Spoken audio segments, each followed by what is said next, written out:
Hey everyone, your host Nick here, and you're listening to the official podcast of 4PlayerNetwork.com. First, I want to remind you that we are a fully independent podcast, quite literally just a group of friends who have met once a week since 2008 to talk about video games. If you like our show, the best thing you can do for us is be active in our community. I recommend Discord. You can subscribe to our show, leave us a review on your preferred podcast service, or, if you're so inclined, bless us with your patronage on Patreon or Twitch. If you're new, all you need to know is this. We record these shows live every Tuesday night at 8 p.m. Central on Twitch, and the audio version launches on all podcast services on Friday morning. Patreon and Twitch supporters will even get the show a day early on Thursdays. But if you want to know more about any of this, about what we do, or find all the important links you need, simply visit us at 4playernetwork.com. And that's it. This is the only ad you'll ever hear on this show. So, with that said, thank you for listening. Let's get started. Name an ugly game. Ugly game. Put me on the Ugly spot here. game. Kane and Lynch 2. Kane and Lynch 2 is an ugly fucking It's game. an ugly game. Right, no, I mean, Kane and Lynch 1 is an Would ugly it be blasphemous if I said near one? game. I mean, Yeah. we've said that. We've called that ugly Bloodstained Ritual of the Night is an before. Ooh, ugly that's a good game. one. That is a good one. It's an ugly That game. is a really I good was one. playing that 2 days ago. It is still ugly. Fallout 3 and Fallout New Vegas are ugly games. Yeah. I mean, maybe by today's standards. It's just they haven't aged They definitely have not as aged well. gracefully. I'm still really enjoying Fallout 4 at the moment. It's a nice looking game. I think the weird thing about Prince of Persia is it's such like a victory, right? I mean, I don't know if that game sold that well, unfortunately, but it's like, oh my god, Prince of Persia's back, and it's actually good, and like, oh no, wait, it's really good, and Prince of Persia's back, and it's like, we don't deserve this. Who would have saw this coming? It's like such a win, right? Everyone's so happy, and then Nick's in the corner going, yeah, but I've seen better art styles. I'm like, come on, Nick, we're just all happy. We're happy over here. I'm very happy, dude. Like, that game has a really good shot at being in my top 10. I think it's a great fucking game. But also, it's May, and I've almost finished 10 games, and there's some good stuff out there. Oh already. shit! There's some Nick, good stuff out you're there. saying already. it's already off the list? No, I'm not saying that at Oh all. I'm just my god! not saying that at all. Oh my god! Wow. Now you got me really. I mean, are y'all ready to record? We can talk about ugly games Yes. in the podcast. I'm ready. Hit the record Let's button if you tell go. Aren't you guys? Go ahead and hit it. ready to go? I hit it on my end. Is She said. this the first time we've had 5 people on the show all year? Testing.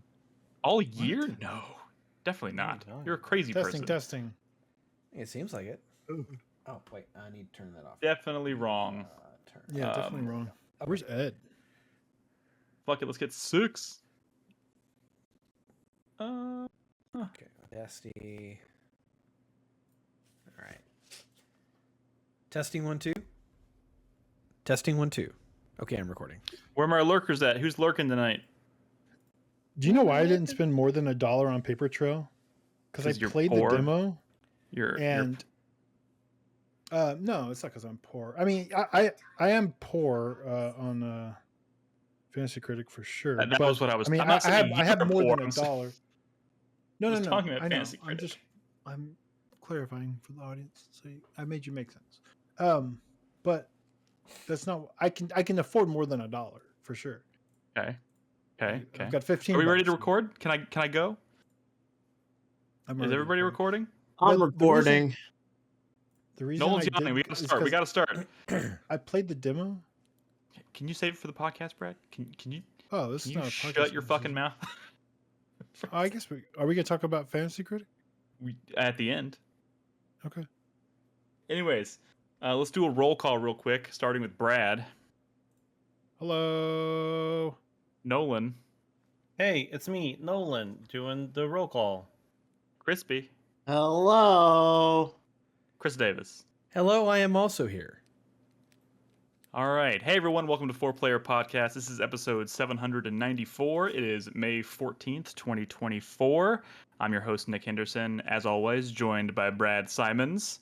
It was too hard, Nick. It was just too hard. The demo was hard. I didn't expect a game where you just fold paper because I'm like, Motherfucker. there's only so many ways you can fold it. How hard can this be? it got hard. It got hard real quick, and I'm like, I'm stupid.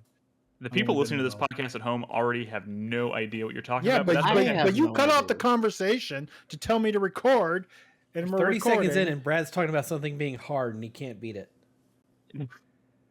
Nolan's here. Hello, Chris Nolan. Davis. Hey, how's it going?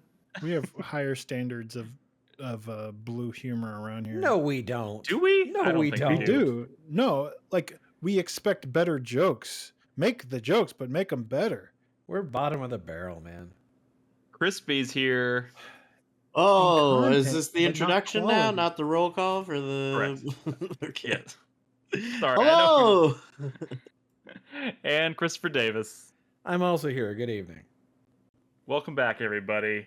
It's been another terrible week for video games, but we're not going to talk about that tonight because we talked about that a lot last week. Wait, but you said it's been another terrible week. I mean, it's okay. It hasn't been nearly as bad as last week. Last week was pretty terrible. I will say this: I think it was a good See podcast. who died in the past week? I think It's it was not as serious as Xbox layoffs, apparently. I think it was a good podcast last week. If you have not, if you want to delve into some tougher subjects, go back and listen to last week. We talked about all the terrible Microsoft Studio closures, layoffs, all that stuff. We're gonna try and keep it a little more, we're gonna put some of that stuff in the back seat for now. We're gonna talk about indie games tonight because goddamn, there are so many indie games coming out in May 2024, like Animal Well, Crow Country, V Rising, just to name a few that we're going to talk about tonight, plus a few other things. So stick around for that. And at the end, we'll do Fantasy Critic talk and whatnot and close out with the 4-player minute. There's also been some news, but like I said, we don't like to talk about news a ton. And last week was a really news-heavy show. So maybe expect some new stuff to come up in the 4-player minute. Keep that in mind for all of you here on the show who want to talk about news items. Just shut up, Nick. If I'm gonna rant, you're not gonna stop me. I'm just gonna go. Go, Brad, go. Continue, Take it away. continue. You No, weren't no, here last continue. week, so Continue. you like to rant. You actually, in fact, there's a lot of stuff that happened last week you didn't really get to chime in on. What have you been that's what saving? I thought we were talking about. I thought you were censoring me. No. I'm not censoring. I'm just saying we do continue, got. continue. It'll flow out naturally. Just Yeah, we're gonna start talking about indie games, and then you're gonna suddenly veer off course so you can talk about industry layoffs. look, man. I'm a very organic podcaster. What do you want from me? I'm still trying to find out who died in the past week. I mean, okay, you do realize when I made that statement, I was specifically talking about the video game industry, not just in general. Right? Right? Right? I'm learning about a lot of deaths that weren't in the past week, but were in the past like few months, and I'm getting really sad over here. Yeah, stop looking that shit up. Stop. I didn't know that dude from Brooklyn Nine-Nine died. Yeah, That was a while ago. Yeah. I know, that's what I'm saying. Yeah. Theoden just died. Land. Yeah. Yeah. Oh, I Theoden did hear was like about that. last week. I was just talking about Theoden the day before.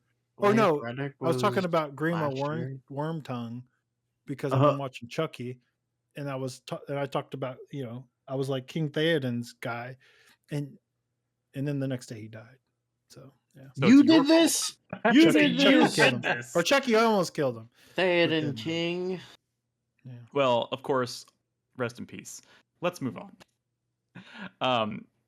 Is there anything else we want to get off our chest before we jump into talking about video games? Ooh. No. Did you know that in that modern Chucky show, the Chucky movies exist, right? And like Jennifer Tilly is in the show as Jennifer Tilly, but she's also possessed by the demon that possessed, That is or not the wild. demon, the person, the killer who possessed her character in the movies, but she's herself now. I did That not killer. know is that is wild. So I like mean, but, she, so but she's it's like meta in the way that works. Like it's right. I would imagine. no, it that doesn't sounds, work at all. It doesn't No, work it's at a very all. messy show, but But people like it's it. insane. I mean, I guess I Don't don't know. I they? think so, right? I like it. Oh, It's like a fever dream. Every episode I don't is like it. a fever dream. Well, Absolutely. You're not I've never watching seen it. Yeah, you're not Never watching it. There's a difference. Just real quick, since we usually like to talk about movies at the top of these things, I went and saw Abigail last week. That movie's pretty good. Oh, don't spoil Oh. it because that trailer definitely Yes, don't wasn't watch the the entire trailer. fucking movie. This Well, no, I No, will say it this: there are doesn't. definitely surprises in that movie. I do know what you're talking about though. That trailer, or at least the last few trailers prior to its release, were very it's not even spoilery. about spoilers. It's about like I saw that Moments. trailer and I was like, well, I just know what this movie is now. Like Yeah. they're like, why watch this when I know exactly what this movie is? It could have taken the I'm approach of watching it. Longlegs. What? It could have taken the approach Why of Longlegs where you watch have no it? fucking You clue. guys, There's a you gulf guys don't between. actually like movies, do you? You No, just no, you just no, want no, the listen. story content in Listen, your dummy. brain. No, You don't like stop it. watching movies. That's the opposite of me, Crispy. Like- Shut the fuck up. I'm telling you, I watch. This doesn't happen to me all the time. You know, I don't watch a trailer and go, "Why? I don't need to watch that anymore." That almost never happens to me. Now, sometimes I watch a horror trailer and I cut it off or whatever because it's like, "Oh, I've gotten enough. I know I want to watch this." I'm saying I watched this trailer and I was like, I got everything what I would have wanted out of watching this movie out of just watching that trailer. I'm like, "Oh, that's pretty cool. That's a cool concept. I know exactly what this yeah, is. that's That's more of cool. I a don't think I need to watch this criticism of the movie than the trailer, though. that in more my perception of the movie, which I think is probably exactly like the trailer, like act 3 act structure and all, honestly. It just seems Sure. I'm so confident I know what this movie is. I read the synopsis for that whole movie. So you're the one who wants to know all the lore. Yeah, the lore. Yeah, I just wanted to see if I mean, I did kind of feel the way you felt. I wanted to see if it Bye, Nick. I wanted to see if it ran the way that I thought it was going to, and I mean, not really. it just seems like a I don't know. I am gonna watch it tomorrow. Just So, or my yeah. headset just went crazy, so I apologize. So I didn't really get to get a word in edgewise here in this movie. Having seen the movie, can I just say I went in there like you, Brad, kind of assuming I knew everything about the movie, and to a degree, you're right. I did kind of know that, but that movie genuinely had me like kind of in awe the entire time I was watching it, and I was like, I was surprised because of by like how much the I was actress surprised by doing it. cool stuff. Well, I wanted to see it in theaters for that reason specifically before it came out on digital. Okay. And Super quick pivot. Okay. Still about movies. You know how we were talking about before the show, LA Confidential in the trailer? She also goes, I've never seen The Usual Suspects. And like in that same conversation, I'm like, well, okay, but you can't, right? Because you know about the twist, right? Because it's like, it's like Sixth Sense level, one of the most famous twists of all time, right? And she's like, all I know is Kaiser Sose is like something, right? Wait, stop. I'm not gonna I've spoil never it. seen the movie. I've never seen it either. Kaiser Sose is like the I'm code not going to word spoil for anything. twist. I'm not going to. Like, I'm not going to spoil anything. This is relevant. This conversation is relevant to y'all. My conversation with her afterwards is like, there's no way you don't know the twist because I don't. It's been parodied so many times. You Through do like cultural start osmosis. watching it. You have to know, Yeah. and I'm so convinced that she knows it, even if she's subconsciously. I think if she starts watching it, she'll figure it out right away, basically. And I think that's because there's no way someone could have avoided the twist of that movie I completely. think you overestimate people, Brad. You overestimate me specifically, Brad. That's not like an underestimation thing. That is literally like we have all been raised in a culture that is just recycling stuff that came before it, and that's one of the things that's been like recycled. It's also one of the most famous twists. I think of in film history. It's been parodied so much by stuff that I know she's it's like seen. going to the opera and being like, I remember this from Looney Tunes. There's like a relatively popular Key and Peele sketch that parodied that, and we've seen. I'm pretty sure we've seen all of Key and Peele. And so even if she thinks she doesn't know it, I bet as soon as she starts watching it, she'll be like, oh. It's probably one of those situations where it's probably one of the situations where I don't know what you're talking about right now, but once I start watching the movie, I'll be like, "Oh, that's where this came from." Do you even know what The Usual Suspects is? I mean, I know it's a movie, but I don't know like the plot or. But you know, it's Kevin Spacey being like interrogated in a room, and he's telling the story of the events of the movie. You know that much, right? I mean, no, I did not know. I didn't much know that until you just said it. What the fuck? This is one of those. Now you're just lying to me. You're just lying. This is one of those gaping holes in my film watching. Why is it so hard to believe that there are people in this world that don't know everything? Yeah, that's what we're saying is that you yeah. He's an older man. Get over yourself. Wait, did you just call me an older Get over man? myself. You get over You're an older yourself. man. Like, just because they don't know something, I can't believe you've never seen a movie. There's like what, 4 movies? How have you not seen this movie? He watches made other at shit. least 5 It's movies. fine. Yeah. It's fine that he hasn't seen it. Yeah, I think it's more I just understand that your idea of argument. like I'm just you guys just just living like in the moment here. believe you don't know something that like it's very likely. All right, let's get going. Is there anything else? Did you Anybody know else that Darth watching? Vader is Luke's father? Yeah, that's a big one. You know what? I guarantee you there are people out there that don't know that. Yeah, I but nobody guarantee on it. this podcast who doesn't. Okay, It's that's kind of the fine. point. It's kind of the That's fine. fucking point we're making. Like, Let's would not like to spoil meet it that for person, Ed. We though. don't know about Ed yet. you go find one of the 8 billion people in the world who has no idea what we're talking Now that about you and prove yourself right.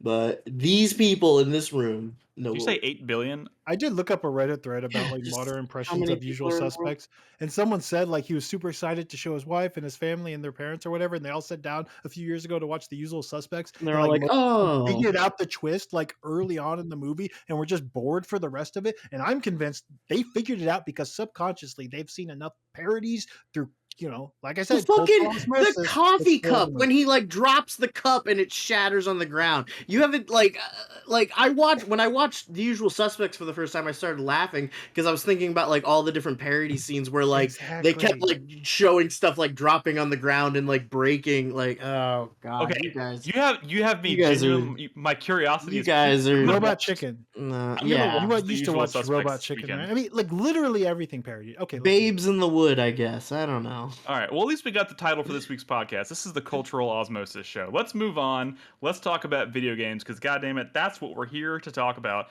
And I want to start with fucking Animal Well. Let's talk about Animal Well. I feel like, well, not everybody here's played it, but a lot of us here have played Animal Well. Animal well or whale?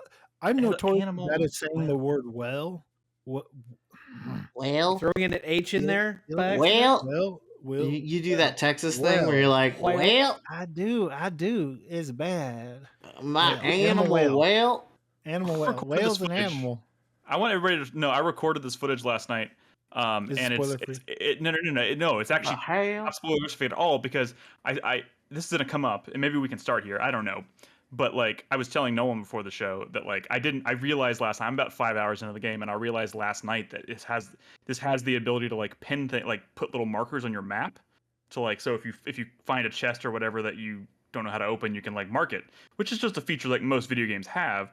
And for some reason I didn't realize that until last night because the game doesn't tell you anything. So like this footage is literally me for the most part running around a map that I've largely been to and cleared, trying to desperately find something to do. So it's just footage of me like showing you this is how platforming works. These are a few items or whatever. I mean, but like yeah. So yeah. For those that don't know, Animal Whale, actually pronounced Animal Well, is a whale in there. Metroidvania. Well. It's a Metroidvania. But the thing is, it doesn't tell you anything. That's the easiest. That's the like this game This gives is you one of no those. hints, gives you no Well- instructions, gives you no story, gives like it, No need to explain. We've got it through cultural osmosis. Yeah, that's true. I mean, so This is a Fez like, or no, it's a yeah, Toki Tori 2 like. A fez. Yeah. Toki Tori 2 like. Yeah, Tokitori 2 is a little bit better. But yeah, so yeah, it just kind of drops you in. And yes, we've all played Metroidvanias, so we understand the concept. At some point, you're going to get an item, and at some point, you're going to be able to use that item to go back to a previous area in the game, and use it to either advance to a new area or unlock a secret or something like that. Metroidvania. Yep. But yeah, the game does not tell Metroidvania. you unless you pay attention that when you pull up the map, there's a little icon that lets you put like stamps on the I map. don't even Now, realize. granted, I don't know why I didn't see that until now. Like it's like I feel Yeah. like I should have known from That's the beginning. Like, the well, name of the obviously, it's game, in the Nick. very- So here's another thing, Nick. You know what you were doing in that last scene with your items? I can't. I didn't What? know you could do that till I was like 7 hours into the game. Oh, what the cycling? Or like yeah, cycling you through can the cycle yeah. cycle your items with the bumpers. Didn't know that. I was pulling up the menu every single time I needed to switch items. Wow, I bet you hated Because this game. the up until game that does point. not tell you. The game does not tell you you can do that. And I accidentally did it. I accidentally hit the bumper and I was like, what the fuck? Yeah, there's definitely a lot of that. It's funny, like I feel like your opinion of the game can change dramatically Yeah, just by realizing but something as see, little as that.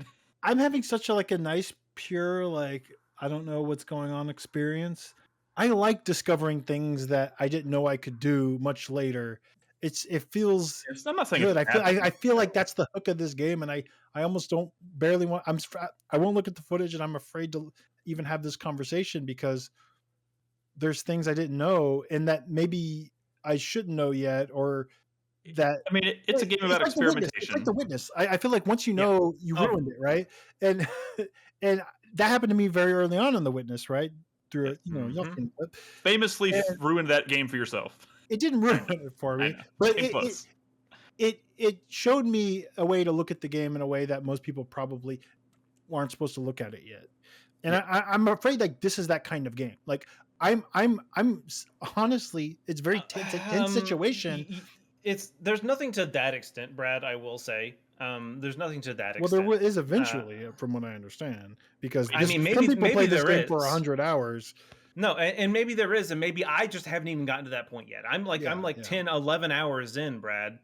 yeah. And maybe, yeah, I just haven't gotten to the point where there's something that, so I'm letting you know now. I highly doubt Nick is Oh, somewhere. yeah, definitely not. Yeah, I just don't need to look at the The footage, most honestly. the, I mean, I'm the Sure. familiar with most the game. spoilery thing that I think I do in this footage has already happened. It's the very beginning. It's because there's an animal that you kind of come across. You can look at the footage now, and it's just a bunch Yeah. of me running around the map, desperately trying to find something interesting to do. It's Oh. funny because like that ability to like mark things on your map, I feel like can just even once you figure that out, depending on when you figure it out, can dramatically like reduce the amount of time it takes to actually finish the game. Because like for me, it's like every time before I realized I could mark things on the map, every time I would get a new item, I'm like, well, I guess I got to do the whole. Now I got to just run around the whole map again until I find somewhere I can use it. When I could have been But marking things and here's going straight to okay, them. But the so thing is, you don't. It's not like, in that case, it's not like oh fuck, what was that game on the 360 that Nolan North did the voice acting for? Metroidvania. sorry, I'll tell you. Oh my god. We Shadow all see Complex. like Shadow Complex. Shadow Complex. Why am I drawing a huge blank? Shadow Complex. Thank you. Shadow Complex did this thing where when you enter a room, there's a big red thing on the wall, and it's like, the big red thing. When you come back with missiles, you can blow up that thing. Or there's a big green door. You Yeah. need grenades. It was very, very obvious.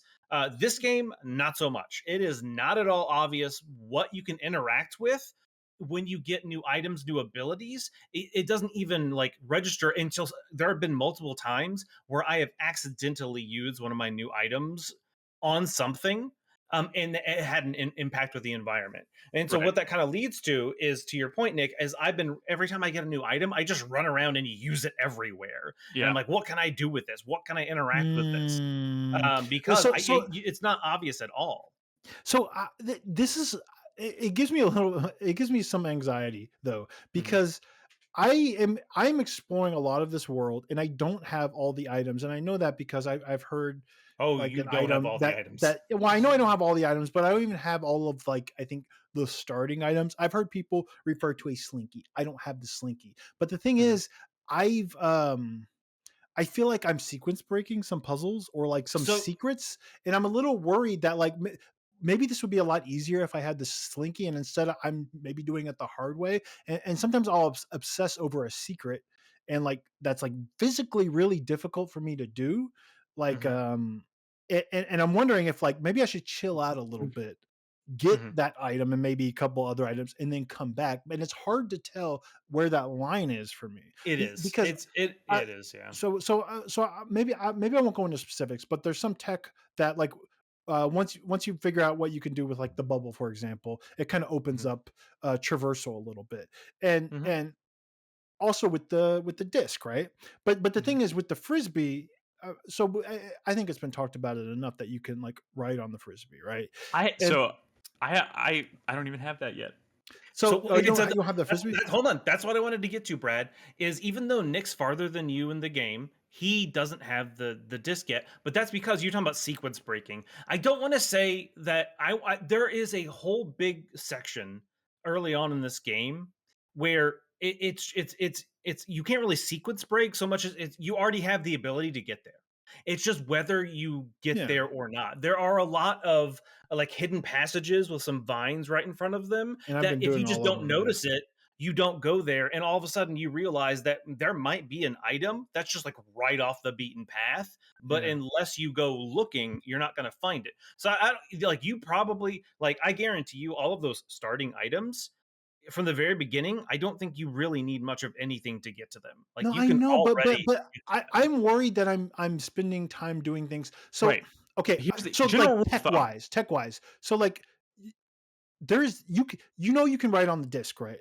But you can write on the disk as you throw it, and it's very hard to do. I can't do it consistently, right? And I've gotten to some challenges where I'm like, well, I know I can do this thing where I can write on the disk as I throw it, but it's very hard to do. So I'm just going to keep trying it until I get it. And I feel like I'm like, should I stop trying to master this tech, which might only be for like speedrunners? Or is this something that I'm going to need to master eventually? Or should I come You back when I get another item? That line is so blurry to me, and it's stressing me out a little. General rule of thumb, and this is something that I'm doing now, especially now that I know I can mark the map. If I spend more than 5 minutes trying to do something and I fail, I mark it on the map and I leave. See, I'm It's kind of like, like that, but there's been times where I did a 6th minute and I found a secret egg. You know what I mean? So again, that line is blurry, and I don't know you when to stop myself. but that's you the you know what's gonna sauce. blow your mind later, Nick? What? I'm gonna spoil an item real quick because it's irrelevant. I promise. I don't even remember when or where I got it. The item is a pencil, and it lets Okay. you write on the map. So you can literally freeform write things on there. And so now I'm starting to leave myself notes because it is so much easier to leave it like Oh, a it's a note. mouse? Yes. Or I'm using the controller, but yes, you can literally just write on the map. And so it's so much better because at the beginning, when you only have those very simple like stamps, Yeah. sometimes it's like, wait, what the fuck did I mean when I put that stamp there?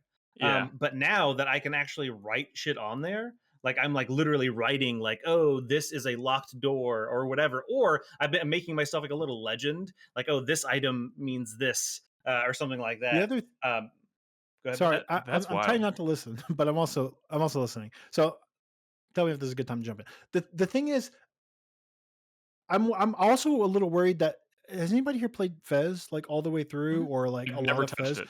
I So never you finished it. eventually get like a way to traverse the world in Fez that makes doing the rabbit hole shit way easier. And to the point where I'm a little worried it's going to happen here, where like because I do this in Metroidvanias, like you were saying, Nolan, where I'll get an item and I'll almost damn near re-explore the whole fucking map. And some Metroidvanias, that's not worth it. And I'm worried that I'm going to get something where this happens to me a lot, where I'm going to be, I'm so pissed that I didn't wait a little bit to do all this stuff that I just did. And when I got this next item or I got this next ability, because it would have made it so much easier or so much quicker, or oh, I can, and I'm worried that this game is all about those lines, and it might kill me. And I know you've played a lot of this game, but it's crazy to read reviews to hear the people who've given it 10s versus 8s, maybe, I don't know, who've spent 40, 50, 60, 100 hours playing this game. And I know a little bit about that rabbit hole just from like vague conversations on podcasts, people thinking they're not spoiling shit, but you know, and it's crazy. And it's weird that it feels like a game that a lot of people are not going to do that stuff. But I also feel like it's a It's game where you exciting can that you this is can beyond Golden Path shit. Like really, this is more like Oh, yeah. you like Well, it's careful literally now. some of this stuff is no, like literally some of the stuff is you can't do this by yourself. You literally have to I bring a know community what you're talking together about, Brad. to figure some Yeah. of this shit out. I And know what you're talking that's about. wild. That's wild. I mean, One that of is my wild. coworkers has played this game a lot more than me, and he was telling me about some stuff, like trying to not be spoilery, but yeah, he was telling me about what you just referenced, Brad. I And don't know that's exactly cool. what it is Yeah, or I how it mean, neither works. I do just I. know it Neither do I. exists. That is cool, but like this is, I mean, I don't. Can I just let's briefly, not because I was shit watching on your Tunic, footage, Nick? okay? Can some good tech, just as an FYI. Yeah. If you're trying to do something, Brad, like you said, like sequence breaking an area, doing whatever, Go to that closest phone, save your game, and if you fuck up, just like kill yourself. Because it's so much faster to sometimes it's hard to fast kill travel yourself. back to the sometimes it is, but I'm saying there've been later on when you get to some like larger areas or areas where you end up having to be very far or traversing back to where you need to be to do a jump or do something that's difficult. I found it easier sometimes to just like, hey, I'm gonna save at this phone, and then if I fuck it up, I'm gonna kill myself, because killing myself, like if I find somewhere like some spikes or something, it's so much faster to do that than to try to traverse all the way back up. I'm worried this game's gonna get hard because I found something today, and when I realized what it is, and I'm like, wait a minute, it's somewhere super vague. You probably don't even know what I'm talking about. Somewhere in the northwest part of the map, very northwest. When I saw it, I was like, "Are you fucking shitting me?" Like as soon as I saw it, I realized what the game wanted me to do, and I was like, "I am waiting till much further in the game before I even attempt that." That seems crazy. Was the room very dark, Brad? Well, I don't know. They're all pretty dark. Okay. It was a thing that seemed like it was going to be very hard. That was going to involve traversing a large portion of the map at once. Okay. I know what you're talking about. Okay. I was like, yes, yes, it is hard. I don't want to do that. Can I ask a really important question? Mm-hmm. Is this character a meatball? It's like a blob, like a boy in his blob. A seed. A seed? You think it's a seed? I mean, he looks like a meatball. I've been calling him a meatball, but then I'm like, what is a meatball? A seed, Brad? He's like squishy. It's like a slime. Like a slime. He was like a boy in his blob. He came out of a plant at the beginning. He did come out of a plant. I agree with you there, but like he is. Did I miss that? Was I not paying enough attention at the beginning? He came out of the very first thing when the game starts, Nick, is the flower opens and you come out. Yeah, and meatballs don't grow in flowers. Okay, understood. I mean, maybe they do in this universe. Who knows? Maybe they do. Maybe that's not the title of the episode. Not really a food-themed game. Can we talk for a second about how beautiful this game is? This is a gorgeous game. Certainly better than that Prince of Persia game that came out earlier. I mean, you're not going to find me arguing with you on that, even though you're just trying to rattle my cage. Look. Like, aside, I mean, Nick, I have never used the flute to give myself light. Dude, like I that. use it all the time. Holy shit. I do that all the time. It's fucking smart. I do it all the time. It's like one of the only things I've been able to successfully use it for. I'm so glad I already knew that. We need to chill out. Hey, this game it's one of those things. It's one of those things, Brad, where it's like similarly to myself now, if I'm maybe in an area that is dark, because there are still places in this game I have yet to go, even though I'm 11 hours in. I know there are. Don't get me wrong. There's another item later on that plays with light as a little more than the flute. But honestly, the flute seems like it might even be better for trying to just light up the room. I've never thought about doing that. It is good. Yeah. Shut up. So the game is gorgeous, fucking gorgeous, and I think I mentioned, yeah, it's gorgeous. But a shout out to the sounds in this game, because you mentioned the flute, and like the flute sounds so good, so perfect. I love every sound effect in this game. It's so like perfect and atmospheric and dude, one of the coolest things in this game is gorgeous sounding game. Gorgeous sounding game. One of the coolest sound effects, visual effects in the entire game is something you get very early on. It's like within the first 10 minutes of the game probably, but you use it a lot. The fucking firecrackers are just the coolest effect. Yeah. Like holy crap. I love the way firecrackers like illuminate an area, the sounds they make, the effects they can have on like the enemies in the environment, and just it's so cool. The one thing that I'm constantly in fear of, Brad, is those sounds like mean something, and I don't know what they mean. You know what I'm saying? Like sound effects 100% or like 100% sound is going to be a big part of this. Of the bigger secrets in this game. And it's just like every time I hear something, I'm like, okay, what does that mean? What am I missing? Is there a secret? It scares me a little bit because that kind of puzzle is like pretty intense for me. Like. Maybe it's just my hearing's going, but like the Witness had sound puzzles, right? Like that was like a lot, I was like, no, don't make me listen. But or famously when I this game playing what's the game from the guys that made Lorelei and the Laser Eyes, the first game they made? Why do I always forget the name of it? Oh, Year Walk. I famously stopped playing Year Walk because of that puzzle in the woods where you had to hear the difference in the tones. And I couldn't hear a difference at all. I was like, this is dumb. Yeah. You got dumb ears like me. Dumb ears. Yeah. This game is definitely like scratching all my itches for sure. As far Mhm. as like very very strong Fez vibes, of course. It reminds me a Chef lot Fez. of a game that I played. And I don't think anybody else did, but a couple years ago, I put Astalon uh, really Mm-hmm. high on my top 10 list this year. That year, that game does have a lot of combat in it, but as far as like the secrets and some of the bigger secrets and finding secrets and exploration, very similar vibes to me. I just really like the kind of Metroidvania where I'm poking at every edge of every corner, Yeah. every dark corner, because usually if a There's corner something. is dark, there's something there. Mm-hmm. And I love that. I love being rewarded for being a little too obsessive, getting to a secret. And yeah, some of Oh, them Yeah. for are sure. rabbit holes too. Oh, Mm-hmm. This game's fucking good, guys. it's good. It's fucking Fucking good. good. Do we I want knew to? it Is there was. anything else we And you want? know, for the past 2 weeks, I've been trying to set up a trade with Carlos to get it onto my fantasy critic list, because I just had a feeling this one was gonna do really well. And ever since I started doing more research into like, like trailer talk a couple weeks ago, we started with the Animal Well trailer, and I was like, Right. when I saw this, I knew, and ever since then, I've been trying to get on my fantasy critic because I had a feeling it was going to be like around 90.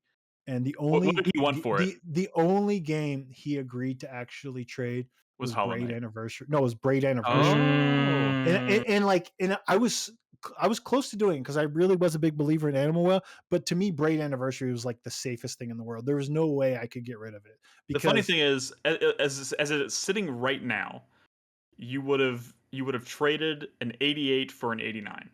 okay, well, yeah, And just, as it exists right now, it's- which is yeah, not much. yeah, I don't know. But hey, 1 point is 1 So point. I guess it's not much of a trade, but um, I mean, hindsight's in 2020. So terms of like Yeah. safeness, though, Braid is the much smarter keep.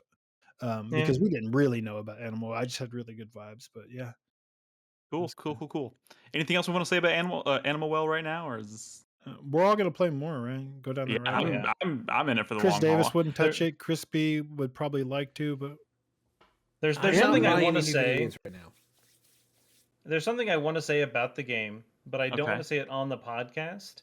I want to Oh. ask Brad and Nick a question, and then Okay. based on the response, I want to say something. Hmm. But I'll do Maybe that when we're during not the break. recording. Okay. Yeah, during the break, it's fine. Cool. I have a question too. This is more about how to find something. Okay, well Mhm. then, during the break, let's move on real quick. I want to switch gears and talk about another indie game that came out this week that I played all the way Wait. through. Uh, What? no, What? Go ahead. I thought you were gonna pick mine. No. I'm just tired of being second segment, bitch. I mean, you're not. I mean, I don't think I'm gonna talk about that this long. Whatever. Alright. I want to talk about Crow Country for a second because that game came out this week, and I played through it. I played all the way through it. I finished that game. It is so fucking good. And for a game that I didn't even Also really know gorgeous. anything about until the week it came out, I'm feeling pretty good. Feeling pretty good about this. I don't know why. I did not have any clear picture of what this was. I did not realize this was so my jam. But Crow Country is like a nostalgic throwback to classic Resident Evil, which is, obviously something that I adore, And but also Silent with Hill. some Silent Hill thrown in there as well. It's like a nice amalgamation of how you like discovered Resident it? Evil 1 and Silent Hill. Do you know how you Say again? discovered Crow Country? Through you, Brad, probably. Because Trailer Talk. I Oh, brought the trailer to Trailer Talk. Because Trailer That's Talk. why, Which, by the this way, is why Trailer Talk brings us all together. We discover cool new games. which maybe I should have mentioned this at the start of the show, but we've done this 3 weeks in a row now, and I'm pretty sure it's going to stick. So for those of you who want to tune in live for the podcast recordings on Tuesday nights at 8 p.m., we go live at 8 p.m. and we then from 8 to 8:30 we do Trailer Talk live. We watch game trailers, we talk about them. That's how I really kind of got sold on Animal Well. That's how I got sold on Crow Country, among other things. So tune in live if you want to catch that. Even though I think we might be putting those up on YouTube as well, but it's been good. It's been good. Anyways, I picked up and played through Crow Country. It took me about 6 hours. Not a super long game, but it is a incredibly nostalgic homage to classic survival horror games. But it has like that really that really we were talking about it in trailer talk today, that like kind of like really appealing like PS1 visual style. Yeah, I mean it captures all of that stuff, even with like the sound effects. Like when you go into the menu, it has that really nice like classic Resident Evil menu where you can see your inventory, you can see your your health meter where there's green, yellow, or red, and you can mix stuff and do all that stuff in the menu, which is super classic. But what I think makes this game really cool, just this is a really simple thing, but like it is framed in such a way that you would think it's like fixed camera angles, like Resident Evil 1. It feels like it is, but you can pan that camera around. It's super snappy, super responsive. So they're fully 3D environments. You can pan around and look at everything, but it controls and feels and plays just like classic Resident Evil.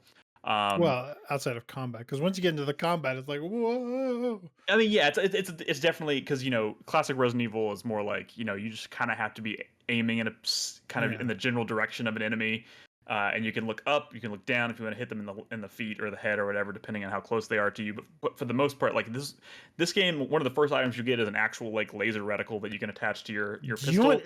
That's it. It reminds me of classic Resident Evil with a Resident Evil 4 laser.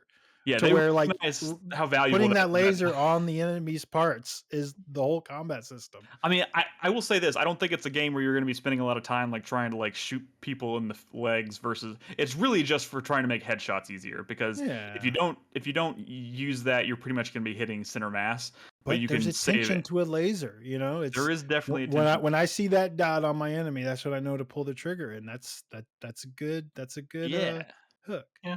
It is a very good hook. And also what I wasn't really expecting was kind of how like I thought this was gonna feel more like kind of like maybe a comedy homage to these kind of games, but like it's actually got like a really cool atmosphere and a really cool story, like little mystery going on, but but there's like this undercurrent of humor throughout that's really nice. It's just like a really nice balance, but it doesn't sacrifice any of the things that make like survival horror good.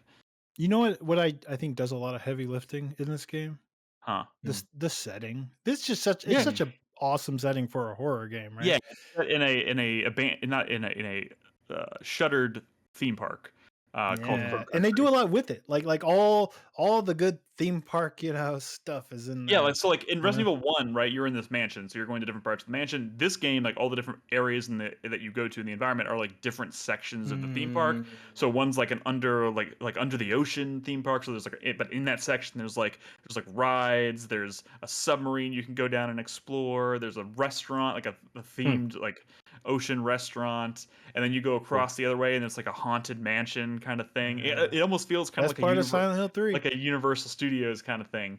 But yeah, man, it's so good. But like, it's also a game about like what made Resident Evil so special back in the day was like figuring out like you're obviously like kind of, all the puzzles in the game are kind of obtuse and weird, and you're trying to find keys and then figuring out where you use those keys, and those keys give you access to things. But it's using all of those super nostalgic things that work really well. They still work really well here. But then on top of that, it's layering on like all the things that make like modern Resident Evil, like the remakes and stuff, really good, including the laser, but also like marking things on your map as you find them. So it's like circling things and like automatically kind of like checking things off, so you can always reference your map and figure out, okay, I still need to go here and do this. And like the more time you spend finding secrets, the easier it makes it to find more of those secrets. Like you eventually get to if you search really hard, you can like do some secret shit, and you can find the ability to like have it mark on your map which areas still have secrets to find. That guy scared me. Was he standing there the whole time? Yes, he was. But it's also one of those situations where you're exploring the theme park, right? And you think you're by yourself, and then every once in a while you like pan the camera, you're like, oh, and there's a person standing there, and they're like, you talk to him, and you're like, what the fuck are you doing here? This is really weird. So it's kind of creepy. It's kind of, and like the actual like undertone, like the story that it's kind of like pulling you through in this game is actually kind of creepy, like really creepy. And I think it pays off pretty well. So, yeah, man. Nice little game. It's a nice little game. But I it's thought also this was on Game Pass, but it's not on Game Pass. No, I don't think it's on Game Pass. But yeah, man. I mean, Pass game. It is Philly boy. It's such a beautiful homage to classic Resident Evil, but it's about the same length as like Resident Evil 1 or Resident Evil 2 even. You can finish either one of those games in about 4 to 6 hours, and that's pretty much exactly what this is. But like it doesn't overstay its welcome. And by the time when it wrapped up, I was like, that was just kind of the perfect little weekend game that I just blew through, and I love it. I love it for that. I really miss games like this. It's a Signalis like. Yes, I mean Signalis made it onto my list that year because it was another great game that did a really good job at kind of capturing the essence of Resident Evil. I think this goes even further than Signalis because it really is. It's so much more refreshing than yet another pixel art indie game. I'm so glad that indie devs are getting into this era of visuals because I just love how these look. And maybe it's just my nostalgia, right? But I also am nostalgia for pixel art games. I'm just tired of them. Damn it. Did our stream just die, or is that just me on my end being weird? Just you. Okay, just cool. you. I'm watching it. But yeah, man. The other game I've been playing this week, I think Crispy's played. Oh yeah. Fucking go. I've been playing some V Rising 1.0. Oh. Didn't you play some early access? I don't remember. Yeah, I played early access like this is 1.0 now, right? 1.0 came out, and I was kind of interested in this game when it launched in early access.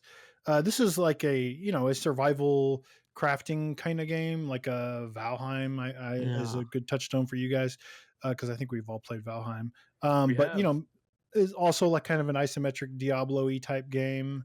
Is isometric, but vampires. I love vampires. Vampire Lord. I gotta be honest with this. I gotta be honest with you. I don't know if I would have ever picked this up in 1.0, but 1.0 launched with a bunch of Castlevania content. So I'm like, and that's how they get you. I'm there. That's all I needed. I already thought this game looked cool, but I mean, you're telling me I can, instead of just turning into a human form, that human form can be Maria from Castlevania. Yeah, it's just cool. So they got me. But I barely even really got to any of the Castlevania content, but luckily the game itself is really good and really addictive anyways. I mean, you're turning into a wolf in this footage and running around the woods. Oh, you turned into like a bunch of different things. All of the stuff that Alucard turned into and whatnot. Yeah. So it's like got all the classic vampire. That's what it is. One of the strengths of this game is just the fact that you're a vampire, right? And there's like a day-night cycle, and when the sun comes out, you can still do stuff out in the world, but like you better find some trees, buddy, because you got to stay in the shade. And sometimes you're just out and about, and you're not paying attention to the time, and then the sun comes up, and you're like, "Fuck! I'm in the middle of nowhere. I'm about to get to this boss," and you're like, "Fuck it! I'm gonna fight this boss anyway." And now instead of a really hard boss fight, it's a really hard boss fight where you're trying to find shade in the middle of the boss fight. It's cool being a vampire.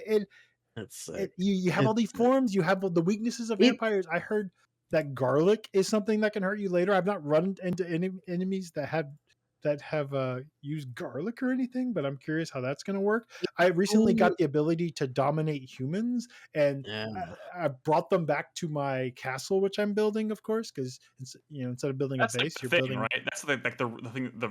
Well, that's what I was gonna say. Is like it's not just cool being a vampire; it's cool having all that, but also like building your vampire castle that has like your sarcophagus in it that like you sleep in, and like that you respawn in if you die. Like it's got it all, man. It's like the vampire fantasy. Like it's cool. It's exactly. It's the vampire fantasy. So like one of the things I recently put in my castle is a thing just to like attract vermin, like rats, so I can like drink their blood if I really need some blood, or make blood potions out of them.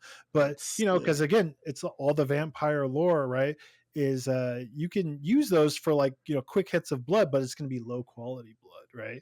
Like if you really want to get powerful, you got to go out into the world to find like people with high quality blood, and you eventually can like make little gel cells and like bring people with high quality blood back to your castle and keep them alive by like feeding them fish, so you can just suck a little bit of blood off of them without killing them, to stay like super strong, buffed with your like high quality blood and stuff. It's just the vampire fantasy, I think, is doing a lot of heavy lifting with this game, right? But like Yeah. the Hey, combat not enough itself is games. I feel not really enough games do it's that. good.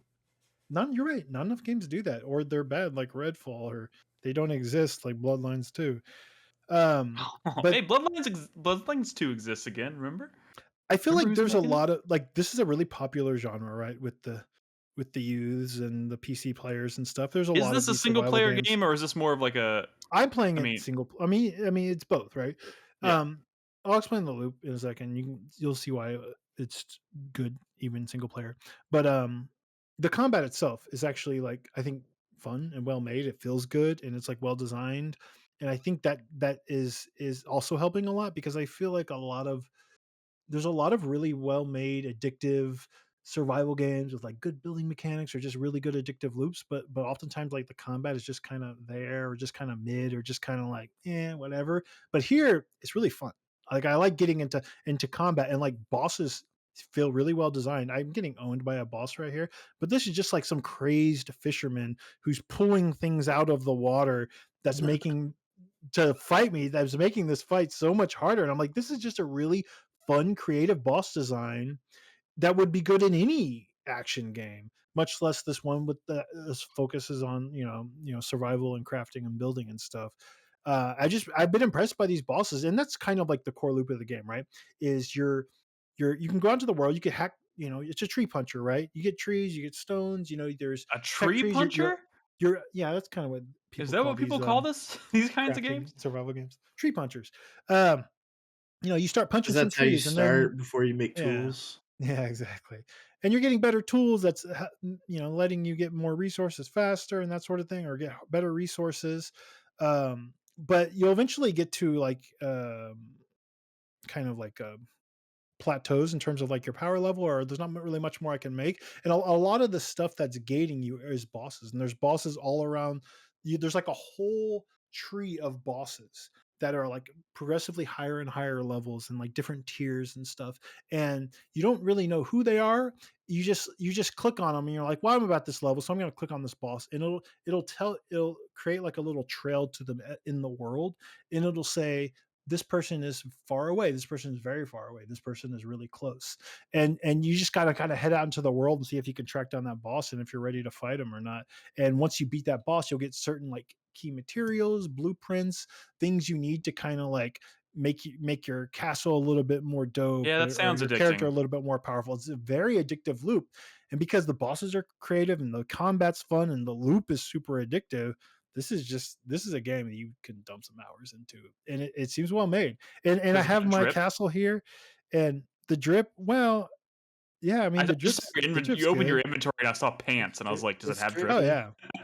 Well, It's I mean, drippy. it's an isometric game, right? So you're not really getting in so close to where like that matters too much, but like your drip is your castle, right? And That this is is like a very like basic castle, and but when you start out, it's just it feels kind of like I'm just throwing this together. I'll care about this later, but then you start getting into the wait. I'm going to put this here, and I'm going to put this right next to it. That's going to be more efficient. I kind of like how this looks lined up on this wall, and it just this The is candelabras. this kind of game. I mean, Nolan's quiet, but he knows. He knows. You Oh, you played get this you type. get like a blood fountain or something at one point. Yeah, Like yeah. I got a teleporter in my castle, and like one ah. of the bosses in the world, like it didn't say like where to find him, but he was just a big rat. And as soon as I built the rat catcher, because a lot of the like the crafting stations, depending on what you put into it, you'll get different things out of it. And it's saying like, look, if you put like a really like an unsullied heart into this thing and wait a little bit, you'll get something really good. And I summoned the fucking boss to my castle. I was fighting him in my castle because my rat catcher that attracts rats, so I can make little potions, was the way Right. you summoned the boss. It was such a cool little interaction.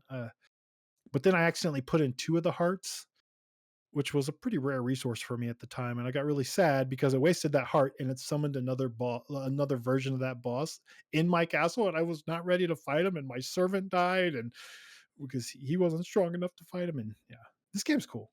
So real V quick, Rising, it's so the 1.0. It's got sun. Castlevania DLC. One of the next things I make is a music box. By the way, Castlevania song remixes because I got the Mm, DLC. that's the Yeah, there it is. Yeah, Hey, real quick. Yeah. So, as a Yeah. vampire, in this universe, the sun doesn't kill you. It does. It just makes you It weaker. does. No. So if I stand in direct sunlight, you'll see a sunlight beam start to form over me. I'm kind of moving from shadow to shadow. If you stand in the sunlight for too long, that direct beam will get brighter and brighter, and eventually you'll just burst into flames, and your health will start going down like dramatically fast, and you have to get the fuck out. So it's kind of lenient in the sense that there's a lot of like trees and stuff everywhere, so you can kind of move from shadow to shadow. But Yeah. you get into a situation where you're stuck in a boss fight and you're running out of, or just any sort of fight, and you're running out of options of like places. It's like limiting where you can move, and these fights where don't stand here when this attack is happening, or you're going to get fucked up. You combine that with the fact that you're trying to hide in shadows, it just makes it a lot harder. Also, when you're like chopping down trees because you really need some wood, and it's daytime and I really need some wood because I'm about to unlock this next thing, and great, I just chopped down the shade I needed to not burn to death. That's pretty funny. Yeah, it's just a funny little interaction. This game's cool and it's addictive. And It's cool. I was right all along. You were. I do remember Crispy saying this game is pretty cool. you gotta play some of that 1.0. Steam library. I'm updating Crispy, it right now. You can play games even when I'm playing games on Steam now. They made it. I own it. Oh, you own it? Like 2 years ago. Yeah.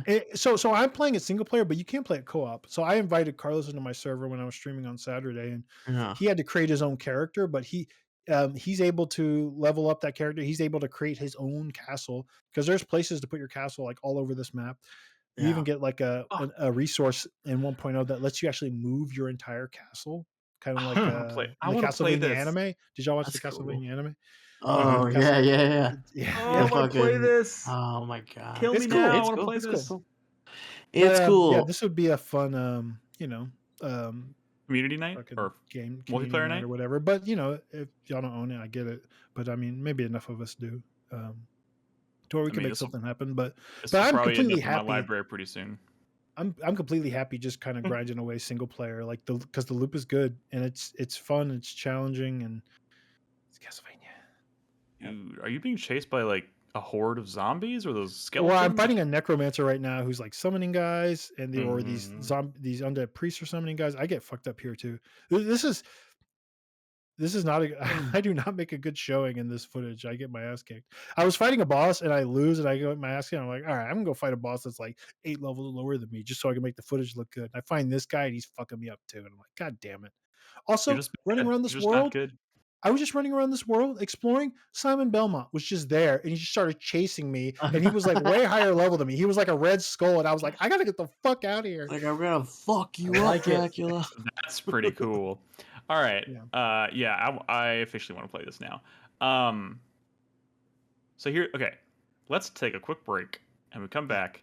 Chris Davis, you got a surprise, or is that surprise different than what you actually put in the doc, or no? Okay. So it's not a surprise. It's exactly what I offered. Chris Davis is going to talk about a game. When we come back, we'll talk about some Fantasy Critic stuff. Destiny? I gotta see what it is now. It is not Destiny. Don't look, Crispy. Don't look, Crispy. It's too late. He's looking. I'm not. Don't do it. Don't look. All right. I want you to come back for this. I am pretty compelled by Chris Davis's insinuation that he's going to talk about this game that Crispy's going to be interested in, because now that I know it's the same game, I'm like, what? But anyways, Chris Davis is famous for, he's famous for his, just you wait, and then he tells us, and then we're like, oh. All right, Chris Davis. Fuck up and let's okay, we're just not on the same wavelength. Right, we got one more game to talk about. I'm not going to spoil it here, but we'll talk about another game when we come back. We'll do some Fantasy Critic talk and wrap up the 4-player minute. So if you're watching us live on Twitch, don't go anywhere. We'll be right back.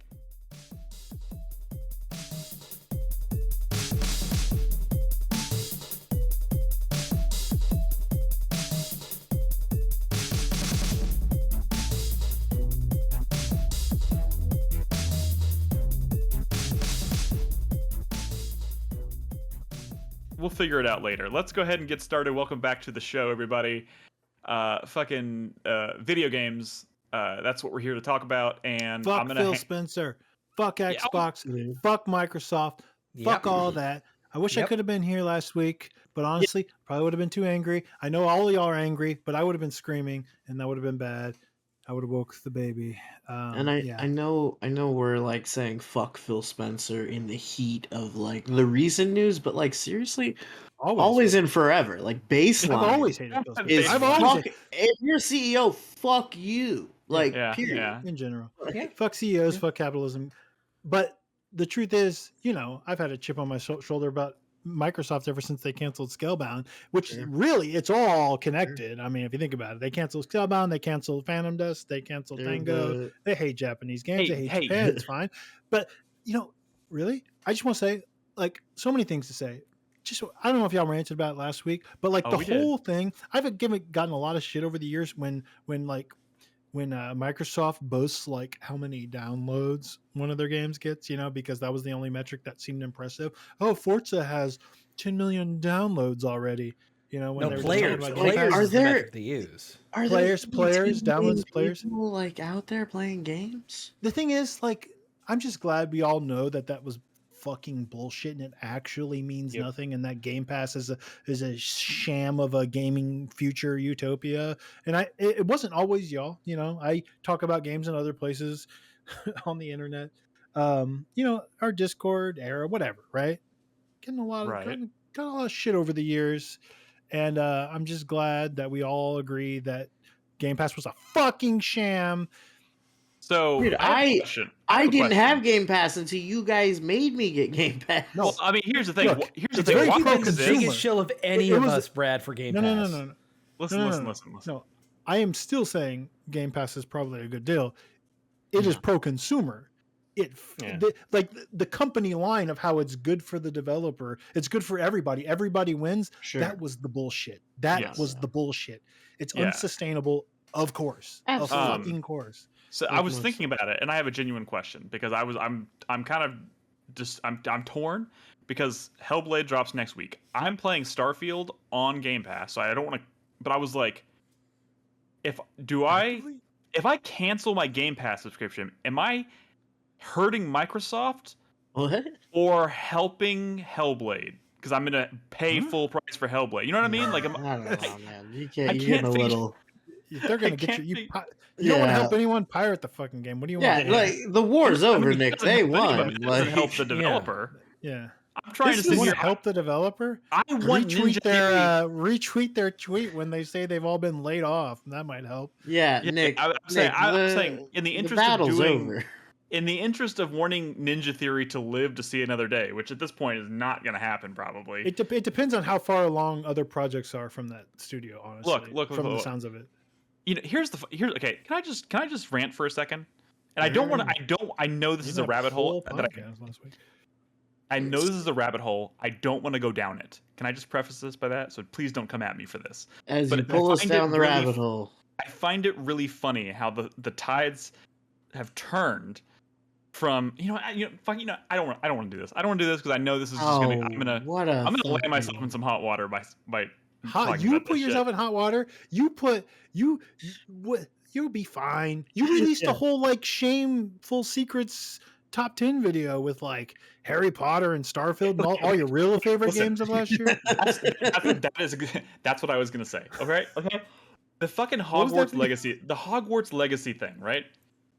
The moment I say I'm trying to figure out how to do the right thing for as far as like am I helping the developer or hurting Microsoft with my money, the moment I start talking about Microsoft, suddenly my financial decisions don't mean shit. Do whatever you want. But when I was talking about how by playing Hogwarts Legacy, I'm not hurting J.K. Rowling in any way whatsoever. Okay, or yeah, that's a helping her in any way rabbit hole. whatsoever. People, Let's climb out of that animal well. it's like watching the Discord in our like people having the exact opposite. Like when suddenly, this is what I wanted to rant about, and this is a bad idea. And you maybe go down the rabbit hole. I think it's fucking it's super hypocritical. I fucking hate it. Anyway, You should Wearing, really those trans colors? What? Look, Yeah. you're good people. Yeah, Nick. they're trans colors. Brad, you should really listen to our episode last week. I think it I'm was just actually saying. really good.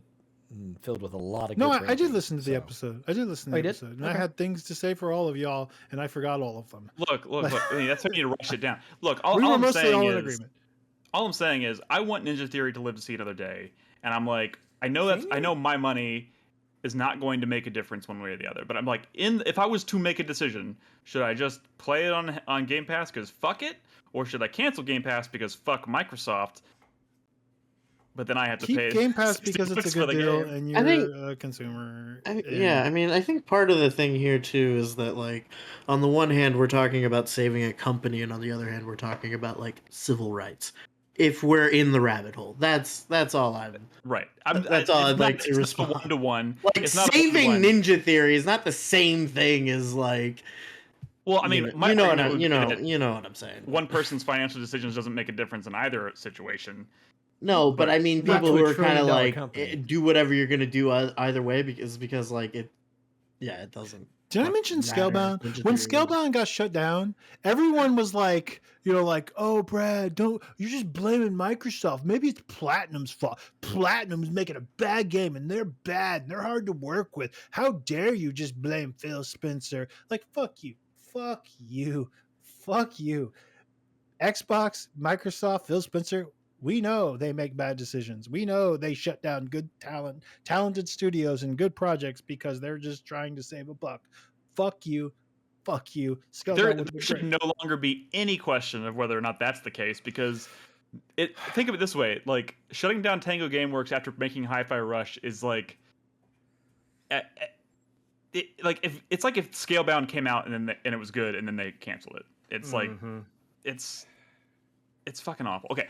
Also, in slightly related news, since it did come up and we said fuck CEOs, PlayStation now has 2 CEOs. That's the dumbest shit I've ever heard. What? It ain't gonna work. I didn't hear about that. June So which one's the chief executive officer? Effective June 1st, Jim Ryan is out, and they have 2. I don't have their names in front of me. I apologize, but Didn't they they have 2 new describe CEOs. like the focuses of each CEO? Yeah, one is focused on IP, and one is focused on hardware. What? Yeah, Herman Holtz and Sony who's is the a other? hardware company. I mean, Sounds like Here- one's a CTO. It's Yeah, just yeah, Sony. yeah, Sony has famously like they have their branches like are never communicating with each other properly, and I'm like, it's almost symbolic that they would have 2 CEOs. Does one of them have to sit on the other one's shoulders all the time in like a big trench coat? Is that how they do it, or do they tie their legs together? I think it's the second one. Yeah. Okay. I'm so confused by how this works. Is this like the CEO of PlayStation. PlayStation specifically. Sony? Yeah. Like Yeah. So Yeah. I was having this conversation with Robin earlier because I was like, Sony Interactive. technically Entertainment? speaking, Oh. PlayStation is still beholden to Sony's CEO. So maybe that, like, calling them a CEO at all is not even It's accurate. it's kind of like DualSense, but no sense. No, Yes. There we go. Oh, that's why we come back every week. I'm worried that we're gonna see, and I know y'all mentioned it last week. We're gonna continue to see these layoffs and studio shutdowns, and not just from Microsoft, because I think this is people jump on these opportunities to like hop in there with the bad press, so Yep, they're yep. not like singled out. And Yep. there was what was it? Take-Two had some like pretty big, and y'all, I don't think I mentioned it last week. Had some pretty big studio shutdowns as well, like right before the Xbox ones, and people are already like not talking about those. It's overshadowed by shut- Tango and They shut Arcane, down for sure. Roll 7, which is the Ollie Ollie games, as well as Roller Drone. Yeah. Just a Oh, cool yeah. indie studio that makes cool games, and like Take-Two, like how expensive could that have been to like keep them going when you're Yeah. about to drop a Grand Theft Auto game? I mean, what the fuck? And Yeah, also, the that's a Kerbal good Space point. Program 2 guys, they shut that down, so that project's Yeah. just dead. I don't think it ever made it out of early access. Square Enix has said that they have more layoffs coming, or they have Oh, layoffs yeah. coming soon. Oh, they're Everyone is completely going to jump on reformatting this the opportunity. direction You know of the why? company. Because it gets lumped up in the narrative of this is how the industry is right now. We have no choice. You know, it sucks, but we saw it. You know, earlier this year and last year, they come in waves, and I'm afraid to hear. I mean, everyone's doing well. Shitty except for Nintendo and Capcom. It sounds like their financial reports were like pretty glowing, Yeah. but everyone else it's been pretty dire. Yeah, A lot of canceled projects. I'm worried. Those Square Enix canceled projects. They're not saying what they are, but I'm worried that there's a lot of really cool stuff that we're losing. You know, the stuff. You know, I think you mentioned Final Fantasy 9. Obviously, I'm worried about Final Fantasy Tactics. You know, because they're probably looking at how Tactics Ogre did and how Final Fantasy Tactics A2 sold for the DS or whatever, and going, you know what, maybe not. And that sucks. Further But Saturn I doubt we're going to see Front Mission 3's remake. No, probably not. You know, Further Saturn in chat asks, is the video game industry in a decline, or are all these shutdowns due to poor management? I think it's bigger than that. It's I mean, I it's think not I poor think it's the management, whole- it's greed. Yeah, we're just like they're like in this. We're like in this fucking inflationary period, and they're just trying to push it as far as they can go. Indeed, a big, huge company that is headquarters here in Austin, they are letting go 1,000 people. Oh Jesus! Yeah, they're cutting like 6% of their workforce. Like, yeah, everyone's just being like everyone is fucking diving to the finish line here. Nobody at the top wants to sacrifice the money going into their own pocketbook, which is insane. When you have that much money, it's insane. It's fucking insane. Like, this is how we become a political podcast. Let's do it, guys. Let's just go full bore politics. I mean, like so many other industries, like the gaming industry operates on a cyclical cycle, and the boom times were in the middle of COVID, when they were hiring a lot of personnel and they were getting a lot of money from people who were staying home. Money was and free, had yes. disposable income. When money was free. I mean, basically, right? And their excuse is that they overinvested and the sales have just declined since then. That's their fucking excuse. I don't think that's accurate. And no, I mean, it's the real problem is that they're investing hundreds of millions of dollars in projects that are not selling. And AAA gaming and even the new Quad A gaming scene it's fucking unsustainable. Chris Davis, they did not overinvest; they poorly invested, because the thing is, they're all trying to be the next Fortnite. They're all trying to be the next. They're trying to put their money in. If we can just get the one big game, it will set us up for the next 20 years. Yeah, and so they keep throwing all of this money, and like, hey, you know what? If it fails, we'll just fire them. Yeah, that's the logic that's going into it. I mean, I think the study said that like 2/3 of online players were playing games that were 6 years or older. Like, I mean, and that's the Fortnite. It's the Minecraft. Things like that. Did y'all mention the rounding error quote or whatever that was going around last week? No.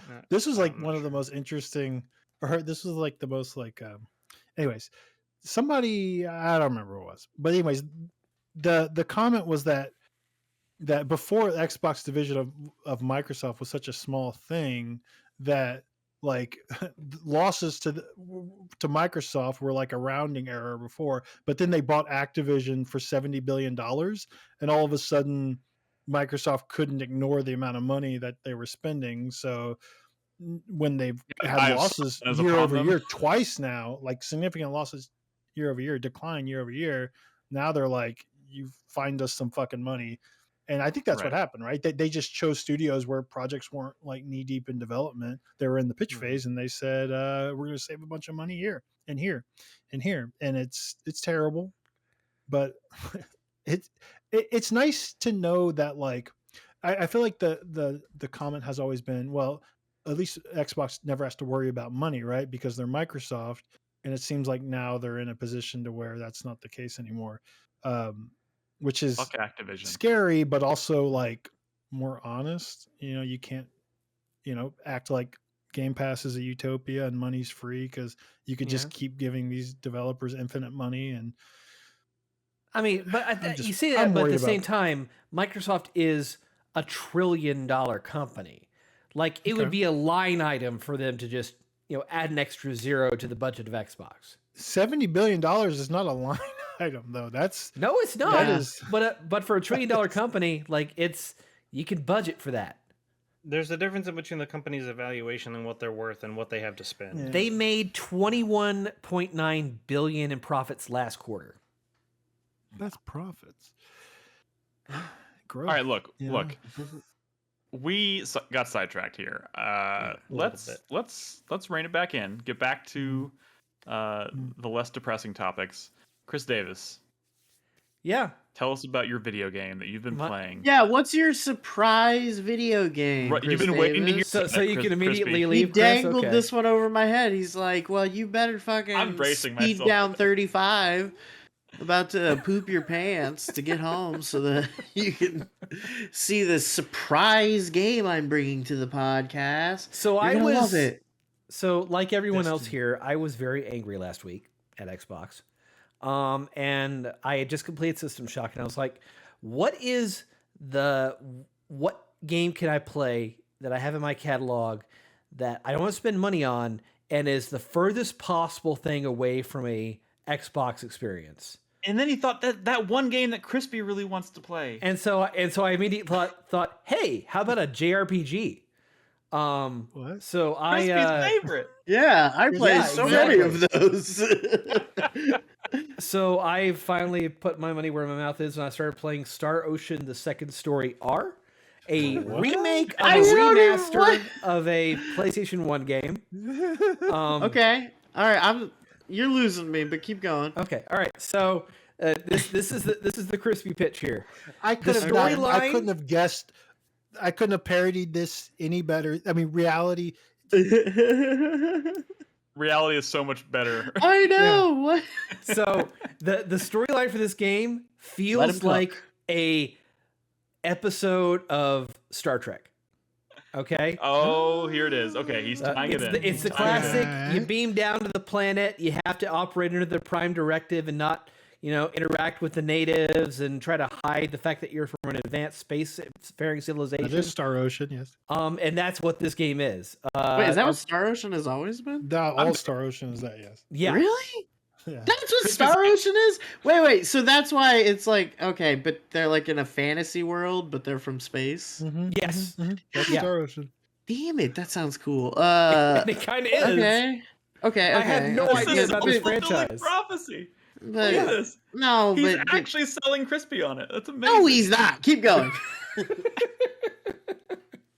And we don't talk about this for very long. I'm 3/4 of the way through it. It's a short that's a game. It's lot. like 25, 30 hours. Like Hey, 35 real quick, if I is, do 100%. is anybody else hearing? Is when Chris Davis talks? Is it Yeah, kind of static. choppy for anybody else? Little Oh, bit. yeah. Yeah. You thought sound that's just a little choppy. He's Okay. Just a little choppy. I don't know that. I mean, if you can't fix it, it's fine. I think it's fine. It might just be can't Discord. really Fix I it. can't just don't know. So you play as this guy. Well, you have a choice of like protagonist to play as, and it alters the story based on which character you play as. You pick Claude. I chose Claude because he's the son of the space admiral who gets transported to a fantasy world and has to the like boy. hide his like nature as like a space navy officer thing. A space dude. One of the main characters is named Edge Maverick. What? No, what in the Dash Rendar It's bullshit not, is not that? this game, I but love that. That's not probably Star one of the Ocean 2. sequels. That's Star Ocean 4, I think. Yeah, it's probably. What? Yeah, Edge this is a long running series, by the way. I mean, they have like 7 or 8 entries at this point, I think. This is a pixel HD 2D whatever remake. This is a of- remake of a PSP remaster of a PlayStation 1 game. and it's the second one in the series. Right? Oh, Yeah, well, Actually, why we've didn't talked you about lead this on with the that? podcast before when I played the demo, but Yeah, it's yeah. a really good This is- HD 2D. This is Yeah, it's this is a really good pretty remake. fun. I really like the idea of the 2D sprites for all the characters and monsters in the game, but the entire world is rendered in That 3D. does look cool. So there's a That lot does of look fun really sprite cool. stuff going on. The writing itself, like, it feels like it's from a JRPG from the 90s. Like, a lot of it feels kind of heavy-handed and repetitive in the dialogue and trying to get ideas conveyed. But Hey, overall, Chris like, Davis. I'm having fun with it. It's Yeah, it looks pretty fun. it looks pretty cool. Sorry to interrupt here. Could you maybe like mute your microphone and like jiggle a wire or something? See if maybe that helps. 1 2 testing 1 2. I don't know if that helped. What did you do? Nothing. Hold on. I mean, I unmuted. Well, I can't here, unplug my I mic can without like breaking chime in Audacity. here. Oh, gotcha. Did y'all know that the team that went on to create the Star Ocean series like broke off from their have you ever noticed the Star Ocean seems a lot like Tales of, right? Where it's like a traditional Yeah. JRPG, but you go into battle and it's like real time combat. It's because they were all the same people. They broke off and were like, "Fuck you, we're going to space." After the first Tales of game, and that's when Star Ocean and Tales kind of went their separate ways. But I didn't know that. They were born from the same place. It makes interesting. sense. Yeah. Are they connected story wise? No. No. They're different franchises owned by different companies. Oh, Well, I gotcha. they're owned by the same companies now. Yeah. Now that I think about it, but back then it was They were just there like, were we two want to different make a teams. space game. Okay, I guess they were mean, both Enix. listen, here's the thing. Like, this looks pretty cool. I'll put it on the it looks list, pretty- but right now I still got to get through Yakuza 7, and then I Mhm. got to do Infinite Well, Mhm. which I'm doing by the end of this year. I am declaring it now. I I believe will in not you. fail. My word is bond. The there's a lot of interesting like metagaming and manipulation of the combat going on in the game. There's a lot of systems involving like splitting your character off and having them go like do personal side objectives to get to build up relationships with characters and things like that. I think the cool thing about the metagaming is that with the leveling of the game, it's a build your own stats kind of scenario, to where every time you level up, you get a set amount of points to spend on stuff.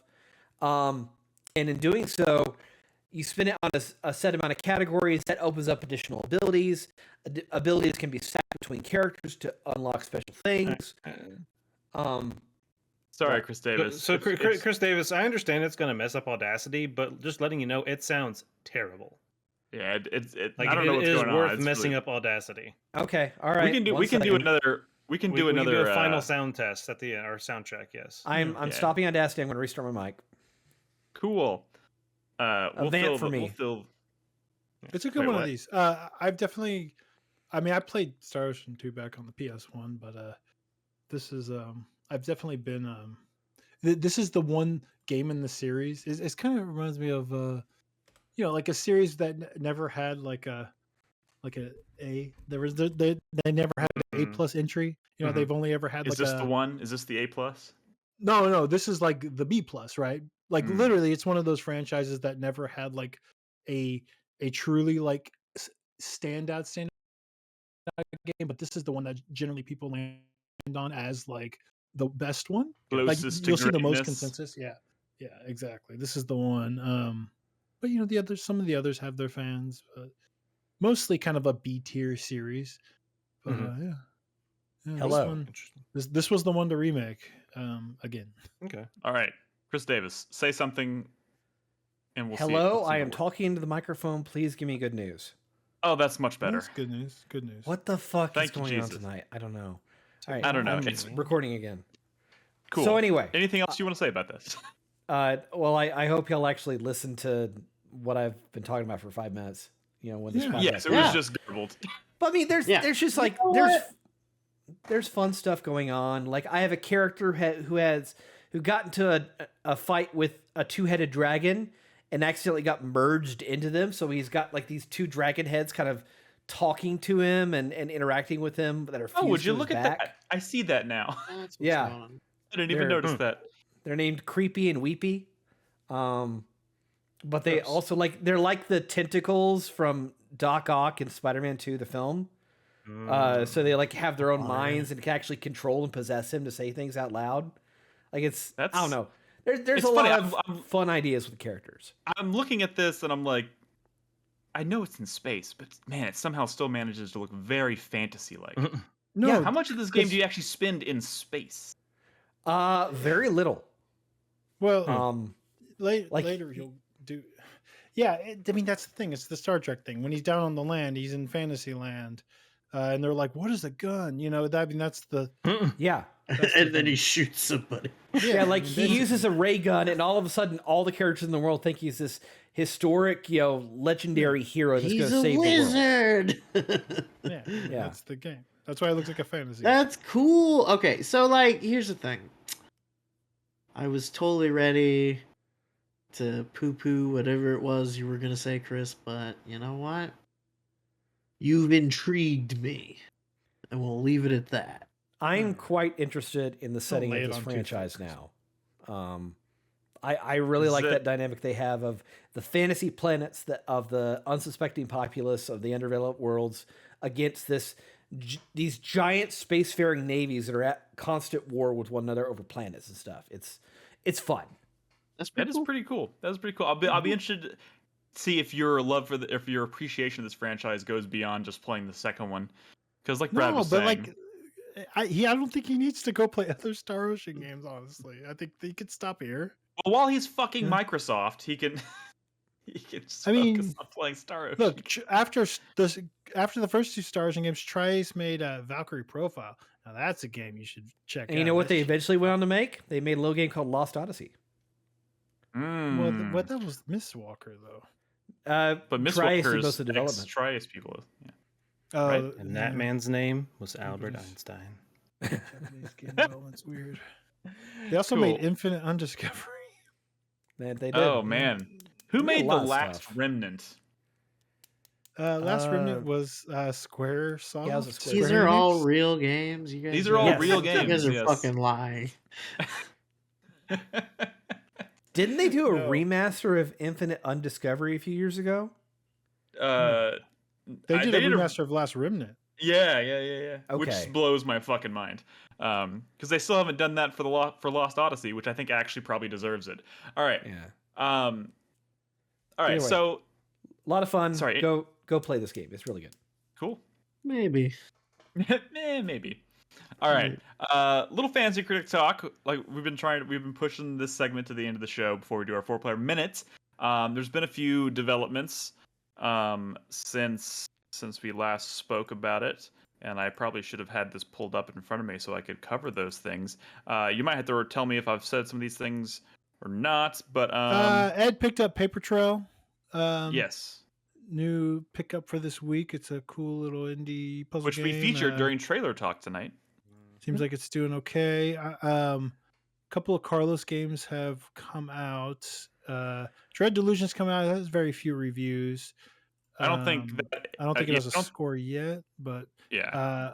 Cryptmaster came out last week. Carlos also picked up that. Does that have a score? High 70s, 78, I think, right now. But it also has very few reviews. Some of these games, when they show few reviews, it could fluctuate quite a bit. So it's kind of hard to say where any of this shit's going to land, honestly. But yeah, I mean, 78 for we drafted a Cryptmaster. lot of indies this month, and more coming out. Braid Anniversary also came out today. Is that right? Yeah. Did the game come out or just the reviews? I think the reviews came out. I think it comes out tomorrow. Okay. I could be wrong Braid about Anniversary that. But it's sitting at an 88 right now. Is that just like a remaster, or are they like adding? They redid all the art. There's like a fuck ton of commentary. I think there's new puzzles and stuff. I don't know. I'm interested in the commentary. Because I feel like that'd be a really interesting. I heard there is it is indulgent. I heard there's like 15 hours of commentary or some shit. Is it all Jonathan Blow? Like there's it's not just Jonathan Blow. From what I understand, large portions of it he's talking with someone else. But is it Curtis Blow? Apparently, it's actually like puzzle. I mean, I don't know. You're actually like playing through the commentary or something. I don't know. I mean, I really like Braid, so I'll probably play this eventually. It's just a busy time of year for indie games, ironically. That's sitting at an 88, an 88 right now. So Brad has 18 points, which counteracts his counterpick of Ultros of -10. So you're on the board now, Brad. Congratulations with 8 points. Wow. None of my games have come your out. games have released until this point. So yeah. So I'm not worried yet. My games just got to come out, but they're all later in the year. But I think that as far as like Fantasy Critic, anybody else pick up anything or anything else released? Nothing major, I'm not right? even playing until June. There's been a lot of stuff that we've been missing, but I mean that just kind of happens. I don't know. I mean, stuff comes and goes so quick sometimes. Sometimes you don't even know about it. All of a sudden, there's just like a game that this game's coming out today, and it's like, wait, well, I never even heard about that. Like, or there's been multiple times where hey, let me go check on Fantasy Critic and see if there's something I'm interested in. And I see something, I'm like, oh, this game looks great. And it's like, oh, well, it comes out on like Saturday or something like that. I'm like, well, fuck, like I can't draft it. And no one's drafted it, but now I can't either. So and so yeah, it's just crazy how many more games just this month are on all our lists. Like Nick's about to get Lorelei and Hellblade 2. Ed's gonna get. He's already got points coming for Paper Trail. Paper Mario also comes out this month. Nine Souls comes out this month. Dude, I'm so crazy. excited for Nine Souls. Oh my goodness. Also, worth mentioning here, I was going to kind of talk about it in my 4-player minute. Assassin's Creed Shadows. That's the thing. Is which the I picked up last Gambit. week. Yeah. That is being revealed tomorrow, getting its first trailer. Some of that stuff is already leaking. And this is supposed to be like the last of the Valhalla style. This is the last of the RPG style Assassin's Creeds. You've got a few spots, Nick, but like with that date, you're looking pretty good. November 15th, 2024 is the rumor, all but confirmed release date. Outlaws we know is this year. Outlaws is August. Yeah, we think Outlaws is going to be good. Like, you're asking the person who. I know you hope it to be. I know you hope it's going to be good, but do we expect that something like that's going to be? Here's the thing. I think at the end of the day, it'll probably. I think 85. I think 85 is probably where it'll land because Ubisoft in general is just so kind of. I begged you not to take Indica, Nick. It's okay in the end, but you're sitting pretty good here. I have faith in Massive Entertainment for Star Wars Outlaws.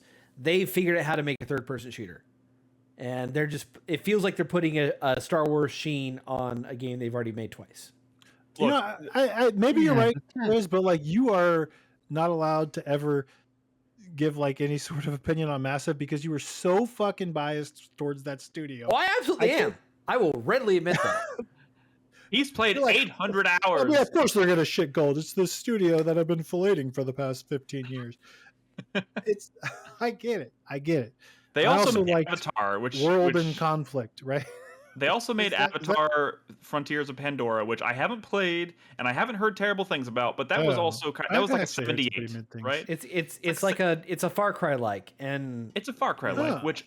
But here's the thing: it can't be worse than that Avatar game, right? So look. Okay. No, yeah, I don't think it'll be any worse than Avatar. I think 85 is reasonable. Here's the thing: for me personally, Outlaws is like my most anticipated game of the year.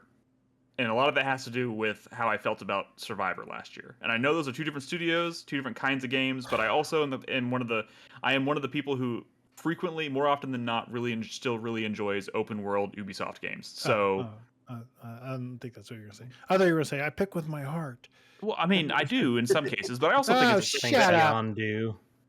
Look! I think Star Wars Outlaws is fine. But here's the thing: Assassin's Creed Shadows. I wanted to go back to this for a second.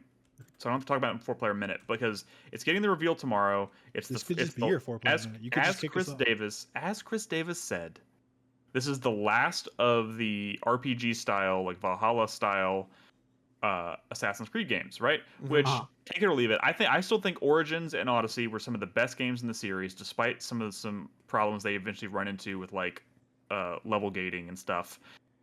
But they've been working on this game for 4 years, I think, since Valhalla came out. That was a launch title for the PS5.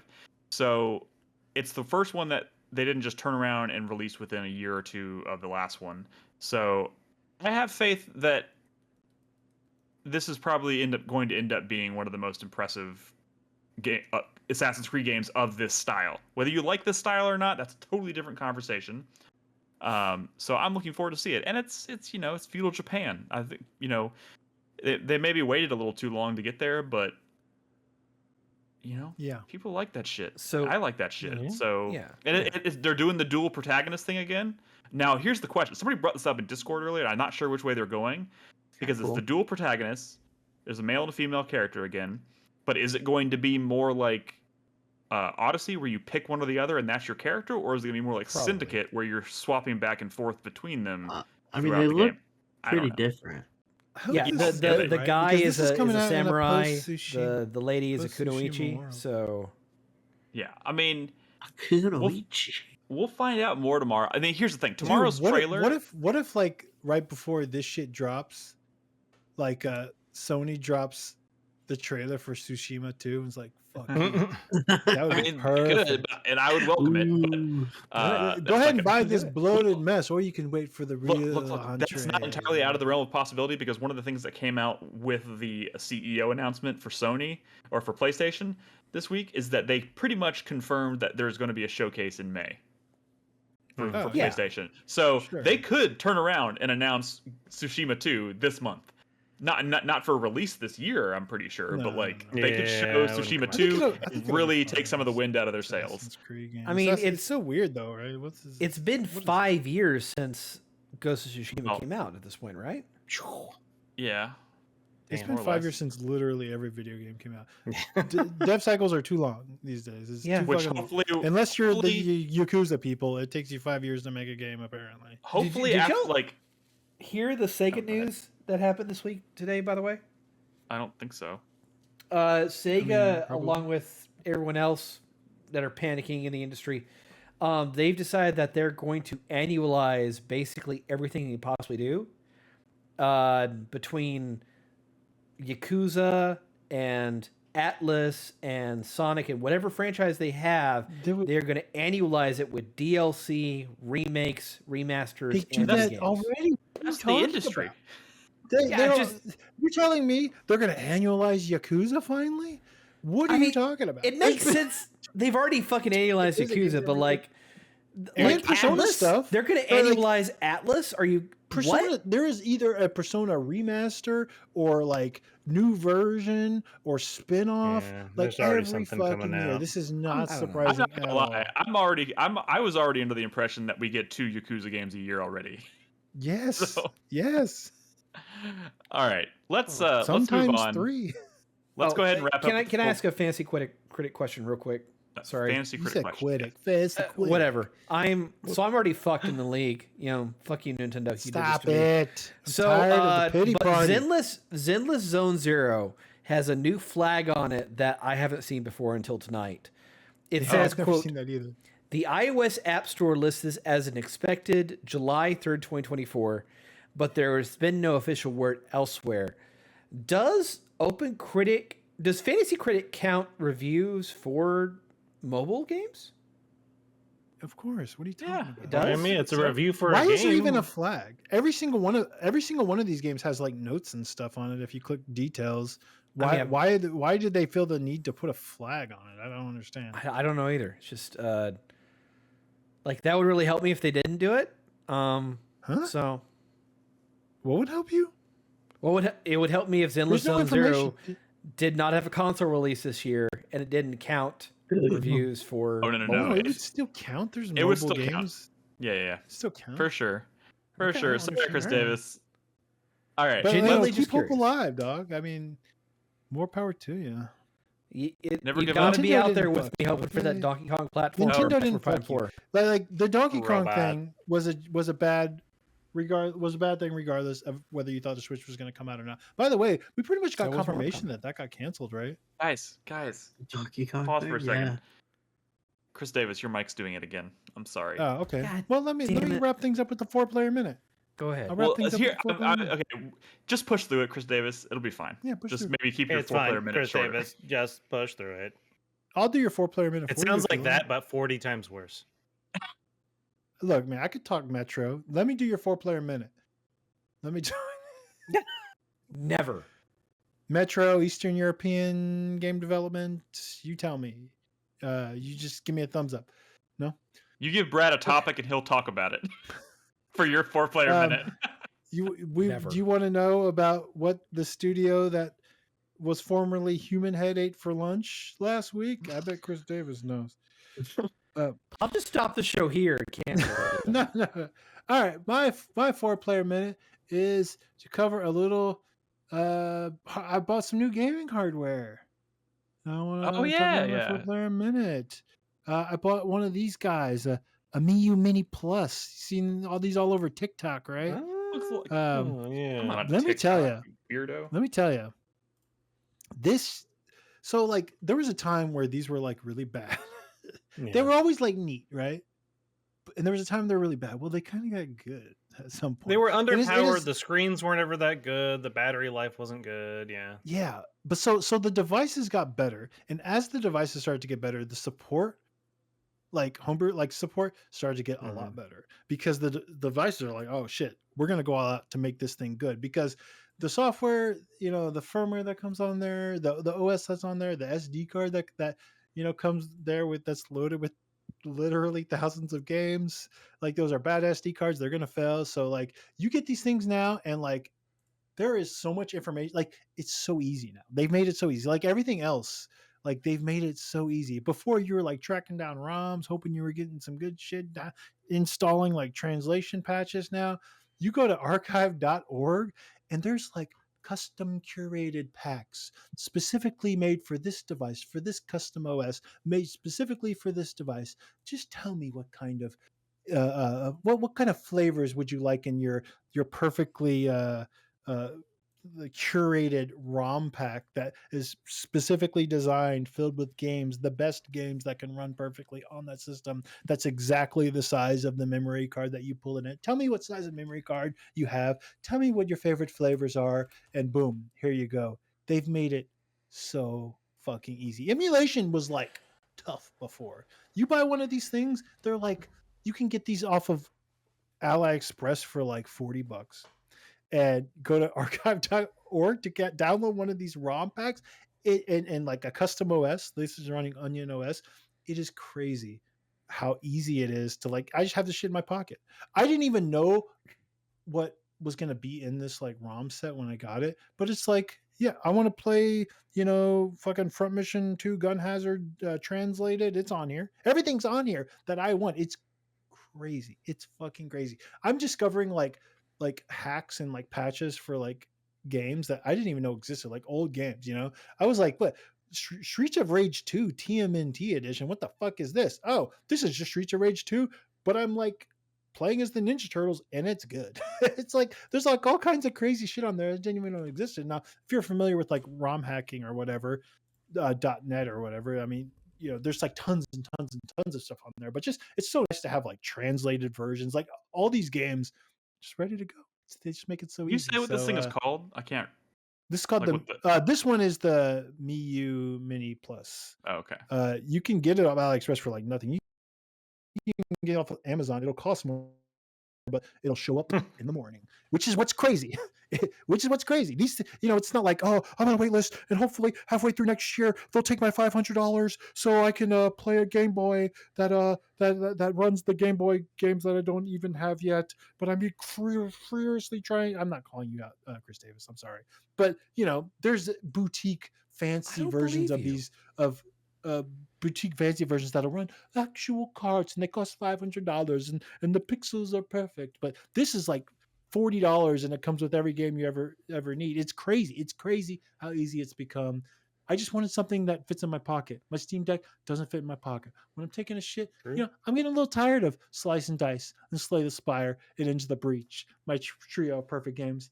Now I'm playing Final Fantasy Tactics Advance 2 with cheats on to make the Bazaar system less bullshit. It's nice. Neat. That's all. It's neat. Cool. How much does one of those run? 40. You can get AliExpress like $40, dude. What? Yeah. Damn. I don't know. So there's a lot of different ones. So the Miu You'd be a ones and fool the not to. the Ambernick ones are also popular. Ambernick just released or announced one that is literally just like a Game Boy Advance SP. It's the clamshell design. But they have some that are like not the Game Boy style. They have some that are like more like the wide versions of various devices, whatever you find more comfortable. But like I said, they're like good now and they're getting better and the support is crazy. So pretty wild. Good. Pretty wild. All right, let's toss it over to Nolan. Name a game, chat. Super Mario Land 2. So my 4-player minute final thought starts now. Animal Well, man, fun, frustrating, another F word. I don't know. What? I Which F I was trying to think of Easy, another buddy. F word. Fun, Oh. frustrating. You could just say fucking fun. fucking great. Deacon. Frustrating. But anyway, it's one of those things where I don't know when the game ends. Never. Is the thing, because to Brad's point, like, oh, people have spent 100 hours on it, and I'm like, man, like it's one of those things where I could easily foresee. I don't want to, and trust me, I am not saying inverted castle in Castlevania. I promise you, I'm not, because if that exists in this game, I've not seen it, but it feels like something like that could exist in this game, where all of a sudden I realized, oh shit, I've only done half the game. It feels like that could be the case at any point in time, even though like I feel like I so feel like I've discovered almost the whole map, but something tells me I'm missing. I don't know. So I've been really enjoying it. It's just a drop in the bucket, potentially. Oh, yeah. It's something I've been able to sink my teeth into, and I've been enjoying the levels, the art, the music, the boss fights. It's been quite enjoyable. And so I'm going to continue to play that. And then, I mean, honestly, that's really it. That's all I've been playing the past week. And I'm going to try to wrap it up my best because there are, to Nick's point, a lot of other indie games coming out this month. This month is crazy. And so there are other things that I want to play and get back to. But Animal Well has been kind of consuming me. It's too good. It's too good. Too fucking good. Is that Jurassic Park with Gambit? Or it's just X-Men. What are you talking about? Jurassic Park with Gambit. What? No, you're holding maybe that the exists. Savage Lands. No, it looked like you were playing the what was it, the Lost World on Sega Genesis, but you had like swapped this is what Genesis games looked like back then. X-Men and Jurassic Park is a classic. Jurassic Park with Gambit. The Savage Lands. Right. Remember Rogue and the Savage Lands? All right, Crispy, your turn. Go. I don't want to talk about games this week because all I've played is Destiny and Overwatch. But you know what I watched last night? What's that? The Green Knight.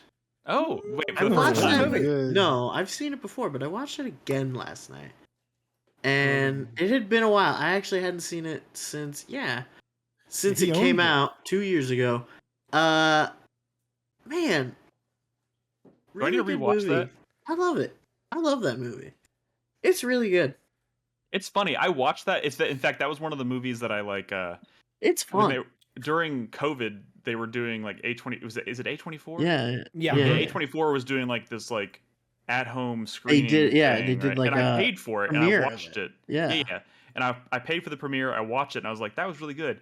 I couldn't tell you a damn thing about that movie now. I feel like I haven't even seen it. And I don't know why. Yeah, watch it again. I wasn't drunk when I watched it, but maybe I need to rewatch it. Good. And it's a very like vibes heavy movie. It's not like super logical. It's very arch and fairy tale esque. I like vibes. Really like. Yeah. Seeing that in a movie theater was like an almost empty movie theater in the middle of the day. Yeah, was like such good sick. vibes for me. That's sick. It's so good. Crispy, thinking of speaking of things you've been watching, are you caught up on Taskmaster? Am I? I'm either an episode behind or I am caught up. Okay, I'm a couple in love behind. with the current cast, but I feel like that always happens. Yeah. I like Steve Pemberton.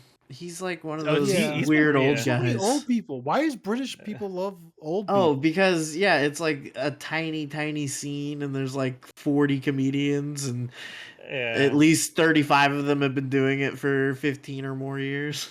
Like, I often will like rewatch older seasons, like maybe like as we're getting ready for bed. I'll kind of have them on in the background and stuff. And we're on season 13, and it just reminded me when I got back to that season how much I hate Bridget. Like, really? I don't know if you remember Bridget. Season 13 was season 13. Who else was on that cast? Bridget. It was Ardle, O'Hanlon, Bridget, Chris Ramsey, Judy Love, and Sophie Juker. And like the problem is, everyone else that season is so good, and she is so bad. No, she's amazing. I love. I love Bridget Christie for the reasons I hate her. Like I guess when you like understand that she's like really close friends with both Alex and I'm sure she is, and it's like nothing has against known her them all for a personally. really long time. But yeah, she's like insane sometimes, and you're like, you're insane. Like the challenge where they have to record the highest number on a pedometer, right? So she's just like standing there, like moving her leg around, being like, "Oh my god, what?" Blah, blah, blah, blah, blah, like stuff, and she's like, "It Alex, didn't." just walk. She's like, "It Just didn't go walk. up any time I stepped," and they're like, "You never fucking took a step. You just kind of went," I don't know. and we're like really Yeah. insane about it. They're like, just walk, and she's like, Oh yeah, and she has to do the whole like she literally does like the John Cleese like fucking Ministry of Silly Walks thing. Like, How yeah, long do no, they have to do that challenge? like I think 15 it's minutes or something. Like, yeah. it's not very long. Yeah, and she's just fucking losing it. And then like trying to justify it months later in the studio and is still just like fucking losing it. Like you don't know how walking works. Like, my problem with her, Crispy, is I guess I can never tell if it's a bit. yeah. Sometimes I think it might be, but sometimes I don't think it is, and it's like You frustrating. Okay, I get where you're coming from, and I kind of felt that same way about her at first. I think the thing that really made sense to me is her interview. If you Okay, watch I've not seen it. the like her season interview, it's pretty good, and it's mostly like Alex Thorne like distracting her and like fucking with her while she's trying to answer questions and like absolutely failing. Like it's really All good. right, what's going It's on? We can move on. I was like, I think this conversation just switched to us talking about Taskmaster, which is like what happens after every podcast. I feel like they're just it's forgetting good. the You show's should not over watch yet. it. No, I get it. I totally agree. I totally get it. We can get back to that in just a second. I just want to wrap this up. Chris Davis, did I see you unplug your mic again? Do you want to try it again? Please, yes, I did unplug it. Please tell me I sound okay. Oh, You sound fine. That's But great. Okay. go ahead and All do it right. before it changes. Yeah. My 4-player minute is just me reiterating all my fuck yous I had to Microsoft last week. I am still bitter, personally. They are going to have to make a really fucking compelling case for me to buy any of their games for the rest of the year. Dude, what is this showcase that they're doing next month going to Well, look the like? good Holy news shit! is they have no games. I mean, they've got Avowed, and have they've got those Indiana two, Jones, and they've No, got but, like that's true. Hellblade, Okay, and that's wait. it. Yeah, they Dude, got with games. Summer Game Fest next month, and they're doing a presentation, like they're doing a thing, like that's gonna be an uphill battle. Just like even if they Indiana have cool Jones stuff is to gonna show, save it all. it's oh my goodness, it's like in the battle of public opinion, they've already lost. Like it's just Yeah, but it's fucked. public opinion doesn't matter. Yeah, like, Shareholder opinion matters. it's got to be an incredible fucking show to like I remotely just move the how needle has with Phil me. Spencer not like come out and like done his little like apology tour? Yeah. Oh, he's doing him Dude. and Sarah Bond are doing their best to stay out of the limelight. Like you Dude, should I have don't even seen know that how he- interview with Sarah Bond the other day. Like she was doing her absolute best to avoid like every direct question. It's Oh yeah, I can imagine so. I mean, going into that, it's like you're entering the conversation with everybody already hating you. So it's like yeah. but They've got to It's gonna have be like really- all the hits. it's going to Like- be very interesting to see what their approach is with this next showcase, because damn, it's going to be an uphill battle. Yeah, but yes, like I echo your sentiment. it's basically confirmed at this point we're going to see the next Doom. We'll see Fable, we'll see a bunch of different things, but like we might even see Perfect Dark. But Dude, like, Perfect Dark's a mess right now. Like it's got to that's be in the fucking news. amazing. I don't even think they're going to mention Perfect Dark. In fact, I wouldn't be surprised if Perfect Dark never sees the light of day at this point. Well, so 'Cause, like, there have been some reports that came out over the past several days that have suggested that it's not as bad as people have been making it out. So I don't fucking know. I don't know who to believe. Maybe Yeah, I nobody. The developer Anyways, says no, our game is good. Yeah, but like, Wicked 11. who's saying it? But yeah, I'm still pissed at them. I'm doing everything I can to not give them money right now. I canceled my Xbox Live subscription of 19 years straight. Like I don't know. I just don't know what to fucking do with that fucking company. Hey, man. So that's totally fine. yeah, I mean, it's understandable. I think we're all pretty pissed, and we're going to be that way for a while. So, Yeah. Anyways, lastly, my 4-player minute starts now. I wanted to take a I didn't talk about it tonight because we had a lot of stuff lined up, and I haven't finished it yet, but I am still playing Stellar Blade. In fact, I'm about 16, 17 hours into that game, and I just want to say that I am genuinely shocked by every time I play that game. I like it more and more and more. Is it because you're getting more and more and more outfits? No, Because I finally started getting some good outfits, no, and I'm like, oh, this game ain't half bad. No. I mean, the drip is great. The drip is great. In fact, I found an outfit last night that I'm like, it's gonna be hard for me to find one that I like more than this. But I still have a lot of outfits. Did you get that sporty yellow one? No, I mean the one I'm rolling with right now just looks like a really big, like hand sewn like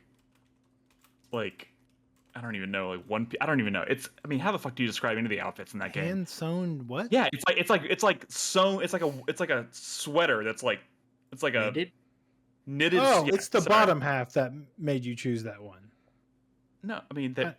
Is it slutty? It's like a knitted. There is no sweater. bottom half, Crispy. I mean, it goes down to like her mid thigh. It's like a. Is it a naughty sweater? Oh, maybe Dude, I'm thinking of I a mean, different one. there's no part of me that's gonna say that I don't like this game for that reason. I mean, the drip is great and it's titillating, right? Whatever. But like titillating. She's like the least sexy sex character I've ever seen. It's insane. Let me get the word out, man. I mean, that's your opinion. Whatever. My point is, dude. Oh, she's not sexy. Stop it. Dude, listen. God, fucking shut up. Every time, oh god, you fucking asshole. You're ruining this. Every time I get into a boss fight or something in this game, and I feel like I'm getting locked in more and more and more to the flow of combat. And I did a boss fight today where that was really fucking tough, and I took him out my first try, and I was like, holy shit, I just feel like I was just like lock in step with combat here. I'm doing perfect parries, perfect dodges, pulling off these sweet moves, and making all the right decisions. And I did it, and I was like, holy shit. They didn't just make this like subpar action game with this like a sexy lady character. Like this game has actual like really compelling combat, and I'm fucking into it. And like just the exploration of the environments is really into it. I mean, it's not doing anything revolutionary, but like the loop of just like it's just like a video game, which I feel like you don't get a lot of those these days. And it's just, man, it's great. I'm digging it. There's an open world area, and then there's these more like linear sections where you're going through and like unlocking more of the story, and like it's good, man. I'm genuinely enjoying Stellar Blade. I thought I for a while I didn't even know if I was going to finish this game or even play it. When you were playing it, you thought maybe you weren't going to finish it? No. I mean, at the beginning maybe. I mean, going into it, I was like, I'm going to try this, but like I don't know if this has staying power. I played the demo and I was like, I don't know if this is going to keep me going for however long this game is. Bought it. I mean, I did buy it because I mean, it got good reviews, and I was like, it looks like my thing, and I'll try it. But like, yeah, I mean, I think the game is competent. Yeah, I think it doesn't need to feel like mud, but it's weird that the movement is so clunky. The movement is the combat and the bosses are good. So like whatever, it's fine. I think I was really like kind of down on it. I guess I never shared my opinions on it. I was really kind of down on it at first until I started getting some outfits. And it's not like that's the reason I like it, but it's like they help. Some of that shit's just in the world, and you got to do like puzzles and really explore to find that stuff. And I'm like, that's a good like reward. It's a good. You can also do a mission for this guy in town. You can bring him like these like scissors and blow dryer and stuff like you find out in the world, and he's a hairstylist, and when you do that mission for him, suddenly you can change your hairstyle and your hair color, and like you combine that with your outfits and the fact that you can change your earrings, you can put glasses on, you can do all this shit. It's like, it's good, man. It's fucking good. And then on top of that, you have all the like the things that the actual like things that affect your abilities and your combat that you swap in and out, that you augment your character with. And I'm like, this is legit this is beyond, this is not just competent. It's a video game, which I thought I thought it was going to be really relying solely on sexy lady with ass in your face the entire time. And sure, it is that to a degree. I expected way more of it. Again, to be honest, I think this character is not actually sexy. I think she has. Thank you, Brad. We get it. We hear you. I hear you. But like, that's not what I'm trying to say. The outfits are crazy, and she jiggles, and she's, but like, man, I'm surprised how much I'm not too-lated. I mean, whatever. That's fine. I'm just saying. Jiggling the sexiest quality a woman can have? It's true. It's true. Jesus Christ. I mean, it is. I mean, it's one of those games where like when Robin walks in while I'm playing it, I'm like, shut up, just don't say anything. Just don't say anything. I know. Its combat's pretty good. Like she's playing Elden Ring right now, and she walks in here and she's like, combat looks pretty fun. I'm like, it is. Don't say anything about the outfits. I was legitimately hoping for a little more absurdity, actually. Sure. Like it's pretty like, because you see on Twitter like these gifs of like, oh, look at her ass when she's hanging, or look at her, she's opening this chest, but like the game is like really doesn't like linger on. I mean, like you really got to like zoom in if you even want to see like that stuff.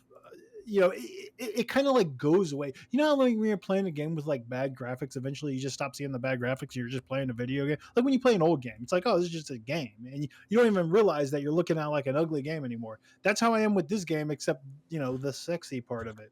It's like, oh, wait, this is not like Senran Kagura where it's like in your face constantly. I'm just playing a game and I forgot about the part where it's supposed to be sexy. Brett, that game is really good combat. It's really not trying that hard. That's true. That's true.